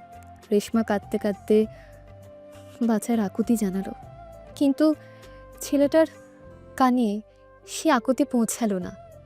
ধর্ষণের পর নিজের কুকর্মের চিহ্ন লুকানোর জন্য ছেলেটা রেশমার নিথর দেহটিকে গলা টিপে হত্যা করলো। তারপর তার স্কুলে ব্যাগ আর বইপত্র রাস্তার পাশে ফেলে দিয়ে পালিয়ে গেল। রেশমার স্বপ্নভরা চোখ চিরতরে বন্ধ হয়ে গেল। তার পরিবারে আকাশ ভেঙে পড়ল। পুলিশ তদন্ত শুরু করলেও কোনো ক্লু খুঁজে পায়নি। একটা নিষ্পাপ জীবন অন্ধকারে হারিয়ে গেল, আর ছেলেটা তার ঘৃণ্য অপরাধের বোঝা নিয়ে ঘুরে বেড়ালো এতদিন। মনে পড়েছে জাহিদ সেই 14 বছরের মেয়েটির মুখ? মনে পড়ে তার চিৎকার? ছেলেটা তখনও থরথর করে কাঁপছে, তার চোখ ভরে উঠেছে ভয় আর অনুশোচনায়, যদিও সেই অনুশোচনা কতটা খাঁটি তা বলা কঠিন। তুই শুধু একটি মেয়ের জীবন নষ্ট করিসনি জাহিদ, তুই কেড়ে নিয়েছিলি একটি পরিবারের স্বপ্ন, আর আজ তুই সেই একই অপরাধ আবার করছিস। আমি সব বলবো। তবে সত্যি কথা বল, একটি মৃত্যু যেন না থাকে। আকাশের আসল পরিচয়, তার কাজকর্মের ঠিকানা, সব কিছু আমার জানতে হবে। আকাশ আমার বস। সেই পুরনো বন্দরের গুদামের সব কিছু তারই ছিল, আমরা শুধু তার হয়ে কাজ করি। আকাশের পুরো নাম কি আর তার ঠিকানা? আমি তার পুরো নাম জানি না, আমরা শুধু তাকে বস বলি ডাকি। তবে তার একটা গোপন ঠিকানা আছে, শহরের উপকণ্ঠে পুরনো একটা বাগান বাড়িতে। কেউ সেখানে সহজে যায় না। বাগান বাড়ি? কোথায় সেটা? আমি ঠিক জানি না, তবে আকাশ মাঝে মাঝে রাতে সেখানে যায়। সেখানে কিছু খারাপ কাজ হয়। রিয়াজ বুঝতে পারছিল ছেলেটা এখনো পুরোটা বলতে ভয় পাচ্ছে, তাকে আরও চাপ দিতে হবে। তুই যদি আমাদের সাহায্য করিস জাহিদ, তাহলে হয়তো তোর শাস্তি কিছুটা কম হতে পারে, কিন্তু যদি মিথ্যা বলিস বা কিছু লুকানোর চেষ্টা করিস তাহলে তোর পরিণতি হবে ভয়াবহ। আমরা সেই 14 বছরের মেয়েটির কথা বলিনি। তোর মতো পশুদের সমাজে কোনো ক্ষমা হয় না। বিশ্বাস করুন, আমি আর মিথ্যে বলবো না, আমি সব বলতে রাজি আছি। আকাশ আকাশ আসলে আসলে সোনালির বন্ধু আকাশ। সেই যে কলেজে পড়ে, সে আমাকে বলেছিল ওই মেয়েটাকে যেভাবেই হোক অপহরণ করতে, কিন্তু আমি তাকে দেখার পর নিজেকে সামলাতে পারিনি। তারপর তাকে র্যাপ করেছি। শেষে কিছু না ভেবে নিজেকে বাঁচানোর জন্য তার গলা টেপে হত্যা করেছি। রিয়াজের বুকের ভেতরটা যেন হিম হয়ে গেল। সোনালির বন্ধু আকাশ, এটা কি সত্যি? সোনালির বন্ধু? তুই কি নিশ্চিত? হ্যাঁ, বস মাঝে মাঝে তার কথা বলতো পুরনো বন্ধু। আর সে কলেজে থেকে অনেক মেয়েকে পাচার করে, তাদের সাথে বন্ধুত্ব করে, ফুসলিয়ে ফাঁসিয়ে নিয়ে যায়। রিয়াজের মাথায় যেন আকাশ ভেঙে পড়ল। সেই মিশুক হাসি খুশি ছেলেটা আকাশ, যে সোনালির সাথে সবসময় দেখা যেত, সে একজন মাফিয়া বস, ধর্ষক, নেই পাচারি। 2 বছর আগের সেই নৃশংস হত্যাকাণ্ডের সাথেও তার যোগসূত্র আছে। রিয়াজ বুঝতে পারছিল ছেলেটা পুরোটা জানে না আকাশের ব্যাপারে, অথবা বলতে ভয় পাচ্ছে। কিন্তু সোনালির বন্ধুর নাম উঠে আসায় তার মন কঠিন হয়ে গেল। বিশ্বাসঘাতকতার একটা ঠান্ডা স্রোত তার রক্তে বইতে শুরু করলো। ইন্সপেক্টর সাহেব, আমার মনে হয় আমরা একটা বড়সড় জালে পা দিয়েছি। এই আসামির কাছ থেকে আকাশের ব্যাপারে আরও তথ্য বের করুন। আর যদি কিছু না বলে তাহলে আপনার মতো করে কাজটা করবেন। আর আমাদের এখনই সেই বাগান বাড়ির ঠিকানা খুঁজে বের করা দরকার। আপনি কি নিশ্চিত এটা সেই সোনালির বন্ধু? হ্যাঁ, আমার মনে হয় আমাদের আরও এক মুহূর্ত নষ্ট করা উচিত না। থানার ভেতরের চাপা উত্তেজনার মুহূর্তে একটা ঝড় তোলার পূর্বাভাস দিল। রিয়াজের মনে তখন একটাই প্রতিজ্ঞা, সত্যকে যেভাবেই হোক সামনে আনতেই হবে, এমনকি যদি তার জন্য পরিচিত কারো মুখোশ খুলে ফেলতে হয়। বিশ্বাসঘাতকতার বিষ কতটা গভীরে ঢুকে গেছে তা জানার সময় এসেছে। আর সেই 2 বছর আগের নিষ্পাপ আত্মার শান্তি ফেরানোর লড়াই এবার আরও কঠিন মোড় নিল। এদিকে কিছুদিন ধরে সোনালি কলেজে আসছে না, কোথায় যেন গায়েব হয়ে গেল। অন্যদিকে শহরের নির্জন প্রান্তে পুরনো দিনের জৌলুস হারানো এক বিশাল বাগান বাড়ি, কালের সাক্ষী হয়ে দাঁড়িয়ে থাকা মলিন প্রাসাদ, যার আনাচে কানাচে লুকিয়েছিল অন্ধকার জগতের এক ঘৃণ্য কারবার। রাতে নিস্তব্ধতা ভেঙে কয়েকটা গাড়ির আগমন, প্রত্যেকটা যেন এক একটা শিকারী, নিঃশব্দে এগিয়ে চলেছে তাদের লক্ষ্যের দিকে। রিয়াজ এবং তার চৌকস দল, যাদের চোখে অপরাধের বিষ নামানোর দৃঢ় প্রতিজ্ঞা। আকাশে জমাট বাঁধা মেঘ, যেন প্রকৃতিরও অপেক্ষা এক ঝড়ো রাতের জন্য। এই সেই অভিশপ্ত স্থান। ইন্সপেক্টর জয়ের কণ্ঠ চাপা, রাতের নিস্তব্ধতাও যেন তীক্ষ্ণ শোনালো। তিনি চারপাশের আবছা অন্ধকার ভেদ করে বাগানবাড়ির বিশাল গেটের দিকে তাকিয়েছিলেন। রিয়াজ গভীর শ্বাস নিয়ে বলল, হ্যাঁ ইন্সপেক্টর সাহেব, জাহিদ যা বলেছিল এটাই সেই ঠিকানা। ভেতরের নিস্তব্ধতা যেন অনেক কথা বলছে। তার দৃষ্টি গেটের ওপারে আবছা হয়ে থাকা বাড়িটার দিকে স্থির। কালাম কানে লাগানো হেডফোনে মনোযোগ দিয়ে আছে। রিয়াজ, আমার কন্ট্রাক্ট ভেতরে কিছু দুর্বল কণ্ঠের কান্না শুনতে পাচ্ছে, মেয়েদের আর্তনাদ। মনে হচ্ছে মালপত্র গোছানো প্রায় শেষ। তার মুখ কঠিন হয়ে উঠল। অসহায় মেয়েগুলোর কষ্ট যেন তার নিজের হৃদয়েও রক্তক্ষরণ ঘটাচ্ছে। রিয়াজের হাতের মুঠো শক্ত হলো। আর এক মুহূর্তও দেরি করা যায় না। প্রতিটি সেকেন্ড মূল্যবান, প্রতিটি মুহূর্ত হয়তো আরও একটা মেয়ের জীবন কেড়ে নিতে পারে। সবাই তৈরি হও, আমাদের লক্ষ্য দ্বিমুখী। ভেতরে আটকে থাকা প্রতিটি নিষ্পাপ জীবনকে অক্ষত অবস্থায় উদ্ধার করতে হবে। আর এই অন্ধকার সাম্রাজ্যের অধিপতি সেই মাফিয়া বসকে জীবিত গ্রেফতার করতে হবে। রিয়াজের কণ্ঠ যেন ইস্পাতের মতো কঠিন, তার প্রতিটি শব্দে মিশে আছে সংকল্পের দৃঢ়তা। টিমের সদস্যরা নিঃশব্দে তাদের অস্ত্র পরীক্ষা করল। রাতের অন্ধকারের সাথে মিশে তারা যেন ছায়া শরীরই বাগানবাড়ির উঁচু প্রাচীরের দিকে সন্তর্পণে এগিয়ে গেল। রিয়াজ এবং তার কয়েকজন অভিজ্ঞ সঙ্গী প্রাচীরের এক পুরনো দুর্বল অংশ খুঁজে বের করল। সাবধানে সেই অংশ ভেঙে তারা ভেতরে প্রবেশ করল, যেন বিষাক্ত সাপের মতো নীরবে ঢুকে গেল শত্রুর ডেরায়। মূল গেট দিয়ে জোরপূর্বক প্রবেশের দায়িত্ব পড়ল ইন্সপেক্টর জয় এবং তার দলের উপর, যারা ভারী অস্ত্রশস্ত্র নিয়ে প্রস্তুত ছিল। ভেতরে প্রবেশ করে রিয়াজ দেখল এক বিশাল চত্বর। পুরনো দিনের জৌলুস মলিন হলেও প্রাসাদোপম বাড়িটি এখনও দাঁড়িয়ে, যেন তার প্রতিটি পাথর সাক্ষী সে অন্ধকার ইতিহাসের। বাড়ির পেছনের দিকে এক বিশাল শেড, যেখানে কয়েকটা বড় ট্রাক আর ভ্যান দাঁড়িয়ে আছে, যেন কোনো ভয়াবহ যাত্রার জন্য প্রস্তুত। আশেপাশে সশস্ত্র লোকজনের আনাগোনা, তাদের চোখে মুখে পেশাদারিত্বের ছাপ, কিন্তু হৃদয়ে হয়তো লুকিয়ে আছে পশুর নৃশংসতা। রিয়াজ দ্রুত হাতে ইশারা করলো। তার অভিজ্ঞ টিম চোখের পলকেই দুটি অংশে ভাগ হয়ে গেল। একদল নিঃশব্দে শেডের দিকে এগোতে শুরু করলো, যেখানে বন্দি মেয়েরা আর্তনাদ করছে বলে খবর পাওয়া গেছে। অন্যদল বাড়ির মূল কাঠামোয় প্রবেশ করে মাফিয়া বসের অবস্থান চিহ্নিত করার চেষ্টা করবে। রিয়াজ যখন তার দলের সাথে নিঃশব্দে শেডের কাছে পৌঁছালো, ভেতরের দৃশ্য তা রক্তহীন করে দিল। সেখানে গাদাগাদি করে দাঁড়িয়ে অন্তত 20 জন তরুণী মেয়ে, প্রত্যেকের মুখ কাপড় দিয়ে বাঁধা, হাত শক্ত করে পিচ মোড়া করে দড়ি দিয়ে বাঁধা। তাদের বিস্ফারিত চোখে জমাট বেঁধে আছে সীমাহীন আতঙ্ক আর অসহায়তা। আর সে বন্দি মেয়েগুলোর মাঝে সোনালি। রিয়াজের পায়ের তলার মাটি যেন ধসে গেল। সোনালি এখানে, এই দরজায় কেন? তার মস্তিষ্কে হাজারটা প্রশ্ন একসঙ্গে ভিড় করলো, যেন ঘূর্ণিঝড়ের পূর্বাভাস। এত ঘৃণা, এত অন্ধকার, এর মাঝে সোনালি কি করে এলো? কিন্তু এখন ভাবার সময় নেই। আবেগকে প্রশ্রয় দিলে লক্ষ্যভ্রষ্ট হওয়ার সম্ভাবনা।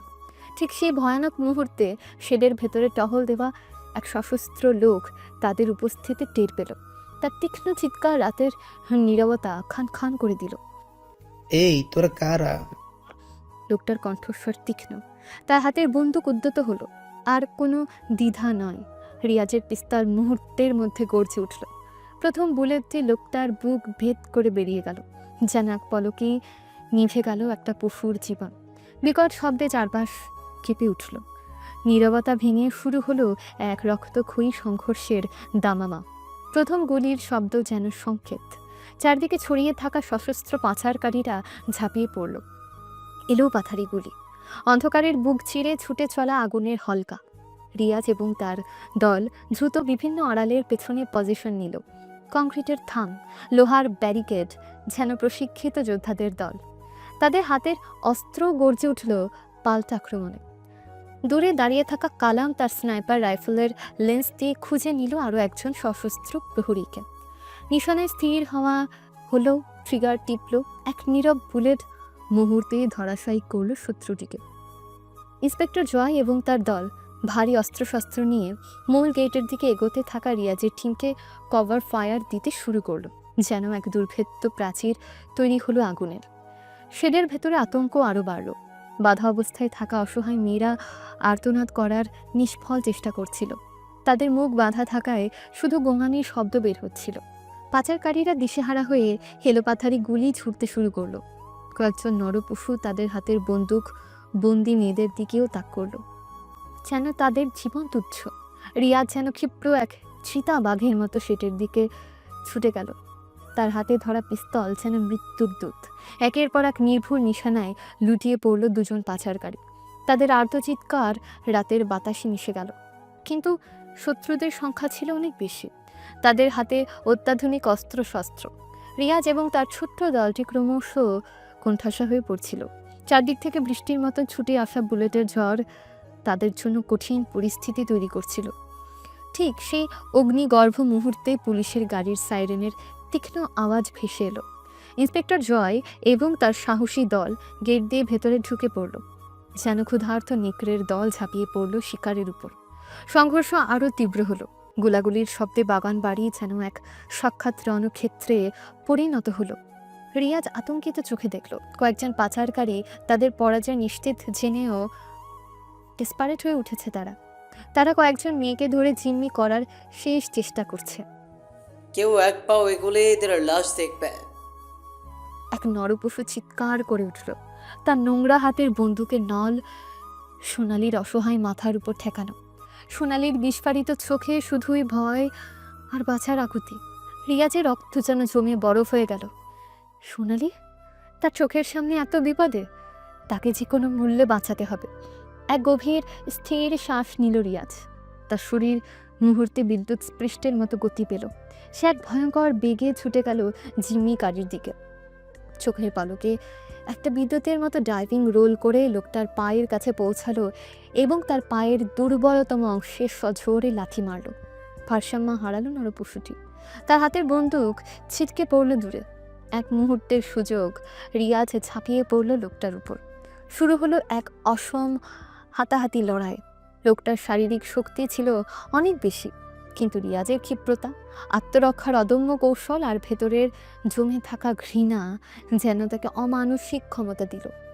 একের পর এক বজ্র মুষ্টি আর তীক্ষ্ণ লাথির বর্ষণে জিম্মিকা হৃদ্রুত কাবু হয়ে পড়ল। তার আর্তনাদ চাপা পড়ে গেল গুলির শব্দে। ঠিক সেই ভয়ঙ্কর মুহূর্তে যখন অন্য একজন পাচারকারী রিয়াজের দিকে তার বন্দুক তাক করেছে, দূর থেকে ভেসে এলো কালামের স্নাইপার রাইফেলের নীরব গর্জন। বুলেটটি বিদ্যুৎ গতিতে ছুটে গিয়ে লোকটার হাত ঝাঁঝরা করে দিল। তার হাতের অস্ত্র মাটিতে ছিটকে পড়ল। এদিকে বাড়ির মূল অংশে তখন অন্য যুদ্ধ চলছিল। ইন্সপেক্টর জয় এবং তার দল সাহসিকতার সাথে প্রতিটি ঘর তন্ন তন্ন করে খুঁজছিল সেই অন্ধকার সাম্রাজ্যের অধিপতি মাফিয়া বস আকাশকে।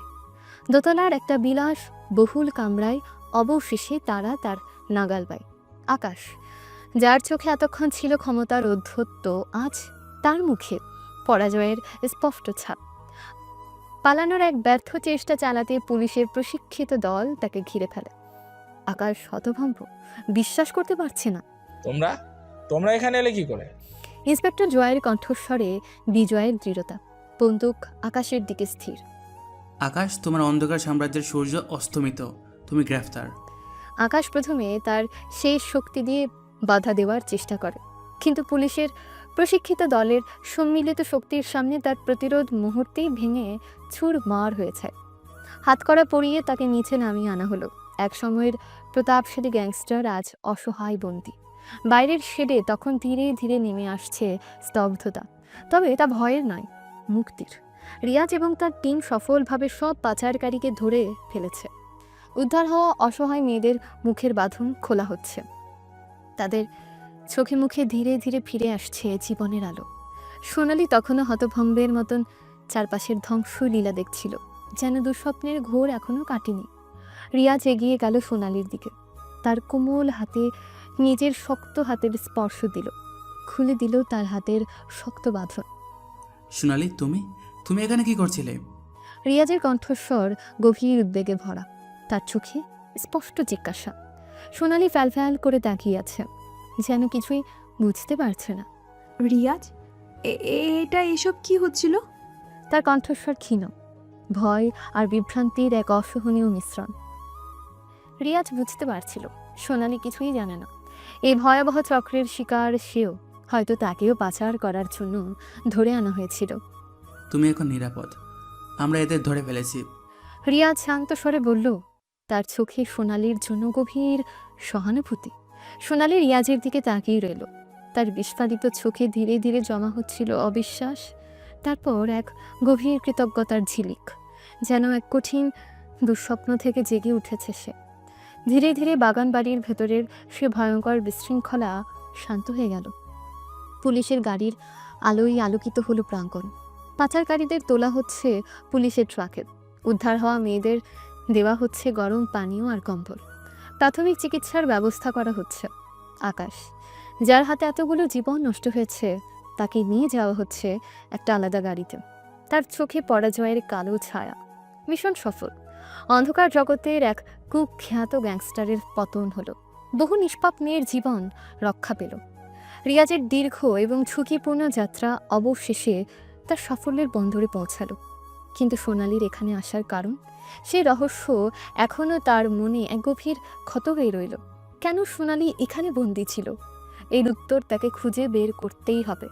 সেন্ট জেভিয়ার্স কলেজের ঝলমলে প্রাঙ্গণ, কিছুদিন আগের সে ভয়ঙ্কর রাতের স্মৃতি এখনও সোনালির মনকে মাঝে মাঝে আচ্ছন্ন করে তোলে। রিয়াজের সাহসী পদক্ষেপের পর অন্ধকার জগতের জাল ছিন্ন হয়েছে। বহু মেয়ের নতুন জীবন শুরু করার সুযোগ মিলেছে। কলেজের বাতাসে এখন ছাপা গুঞ্জন।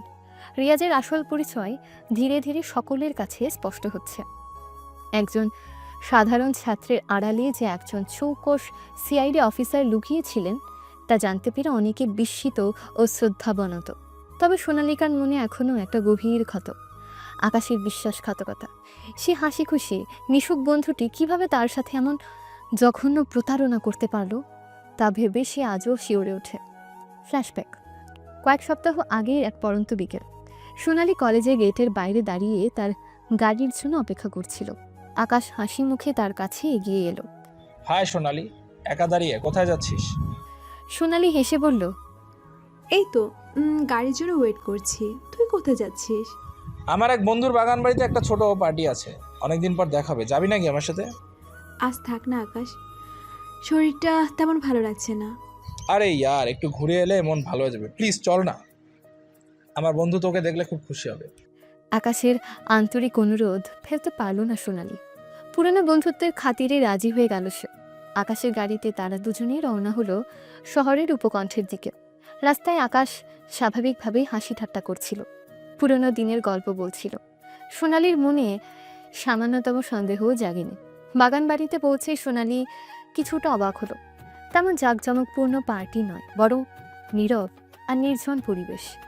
আকাশ তাকে ভেতরে নিয়ে গেল। কই তোর বন্ধু আর বাকি সবাই কোথায়? আকাশ সামান্য প্রস্তুত হয়ে বলল, আসলে ওরা একটু দেরিতে আসবে, তুই বস না একটু। সোনালি একটা সোফায় বসলো। আকাশ তার জন্য পানি নিয়ে এলো। পান করার কিছুক্ষণ পরই সোনালির মাথা ঝিমঝিম করতে শুরু করলো, চারপাশ অন্ধকার লাগতে শুরু করলো। সোনালি অস্পষ্ট স্বরে বলল, আকাশ, আমার শরীরটা খারাপ লাগছে। আকাশ কুটিল হেসে বলল, হ্যাঁ, একটু খারাপ তো লাগবেই ডার্লিং, চিন্তা করিস না, সব ঠিক হয়ে যাবে। তারপর আর কিচ্ছু মনে নেই সোনালির। যখন তার জ্ঞান ফিরল তখন সে আবিষ্কার করলো সে একটা অন্ধকার ঘরে বন্দি। তার হাত পা বাঁধা, চারদিকে আরও অনেক মেয়ের কান্নার আওয়াজ। ধীরে ধীরে তার মনে ভয়ঙ্কর সত্যটি স্পষ্ট হলো। আকাশ তাকে মিথ্যে বলে এখানে নিয়ে এসেছে। বর্তমান কলেজের শান্ত পরিবেশে রিয়াজ এবং সোনালি একটা নির্জন কফি শপের কোণে মুখোমুখি বসেছিল। বাইরে হালকা রোদ, কিন্তু সোনালির চোখে এখনও সেই রাতের কালো ছায়া। রিয়াজ গম্ভীর মমতায় তার দিকে তাকিয়েছিল। সোনালি, তুমি কি এখন কিছুটা ভালো বোধ করছো? সোনালি নিঃশ্বাস ফেলে বলে, হ্যাঁ রিয়াজ, তবে মাঝে মাঝে সেই রাতের কথা মনে পড়লে। তার কণ্ঠ থেমে গেল, চোখ ভিজে উঠল। আমি জানি এটা কতটা ভয়াবহ ছিল তোমার জন্য, কিন্তু বিশ্বাস করো, তুমি এখানেও, আমরা সবাই তোমার পাশে আছি। সোনালি রিয়াজের দিকে তাকিয়ে বলে, তুমি তুমি না থাকলে কি হতো আমার? আমি শুধু আমার দায়িত্ব পালন করেছি সোনালি, একজন সিআইডি অফিসারের সেটাই কাজ। CID officer? তার মানে তুমি সেই রাতেও?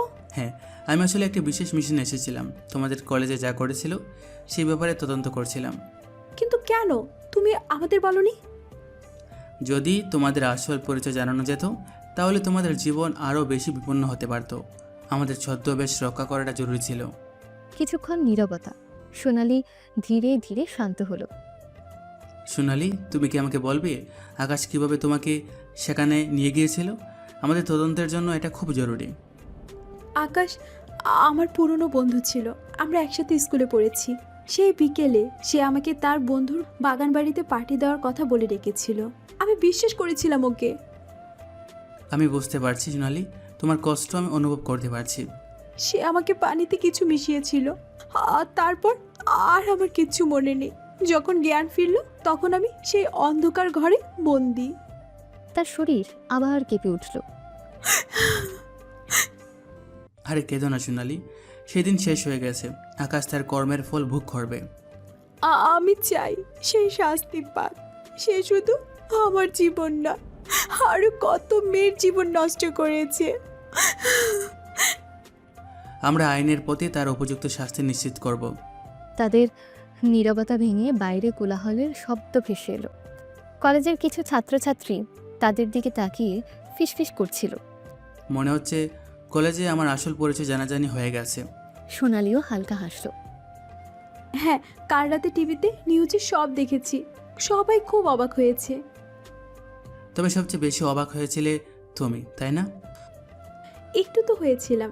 সেই খ্যাতমার্কা ছেলেটা আসলে কত কিছু। রিয়াজ চোখ টিপে বলল, প্রথম দেখায় সবাই ভুল করে সোনালি। তাদের মধ্যে এক নীরব মুহূর্ত তৈরি হলো। দুজনের চোখেই গভীর অনুভূতি। রিয়াজ আস্তে করে বলে, সোনালি, সোনালি রিয়াজের চোখের দিকে তাকিয়ে। হ্যাঁ বলো। রিয়াজ সোনালির হাত ধরে। সেই রাতে যখন তুমি বিপদে পড়েছিলে, আমার মনে হয়েছিল যেন আমার নিজের কেউ বিপদে পড়েছে। আমি তোমাকে হারাতে ভয় পেয়েছিলাম। সোনালির মুখ লজ্জায় লাল হয়ে উঠল, তার হৃদস্পন্দন দ্রুত হলো। সোনালি আস্তে করে বলে, রিয়াজ, তুমি আমার জীবন বাঁচিয়েছো। আমি আমি তোমাকে কিভাবে ধন্যবাদ জানাবো জানি না। রিয়াজ সোনালির চোখে গভীর দৃষ্টি রেখে বলে, ধন্যবাদ জানাতে হবে না, শুধু আমার একটা প্রশ্নের উত্তর দেবে। কি প্রশ্ন? রিয়াজ আরেকটু ঝুঁকে বলে, তুমি কি কখনো আমার মধ্যে সেই খ্যাত মার্কা ছেলেটার বাইরে অন্য কিছু দেখতে পেয়েছিলে? সোনালি লজ্জা মিশ্রিত হাসি দিয়ে বলে, প্রথম দিকে হতো না, কিন্তু পরে তোমার কিছু কথা, তোমার ব্যবহার, মনে হতো যেন তোমার মধ্যে অন্য কিছু আছে। রিয়াজ সোনালির হাত আরও শক্ত করে ধরে। আর এখন? এখন আমি বুঝতে পারছি আমার প্রথম ধারণা ভুল ছিল। তোমার মধ্যে অনেক গভীরতা আছে রিয়াজ, একটা অন্যরকম সাহস আছে। তাদের দুজনের চোখে ভালোবাসার এক নতুন আলো ঝলমল করে উঠল। চারপাশের কোলাহল যেন মুহূর্তে থেমে গেল, শুধু তাদের হৃদস্পন্দনের শব্দও শোনা যাচ্ছিল। সোনালি, আমার মনে হয় আমি তোমাকে। সোনালি রিয়াজের মুখের দিকে তাকিয়ে বলে, আমিও রিয়াজ। তাদের হাত আরও শক্ত করে ধরা রইল। কলেজের সেই কফি শপের নীরব কোণে জন্ম নিল এক নতুন সম্পর্কের বীজ। ভয়ঙ্কর এক রাতের শেষে ভালোবাসার প্রথম স্পর্শ। বাইরের উজ্জ্বল রোদ যেন তাদের ভেতরের আলোকে আরও বাড়িয়ে দিল।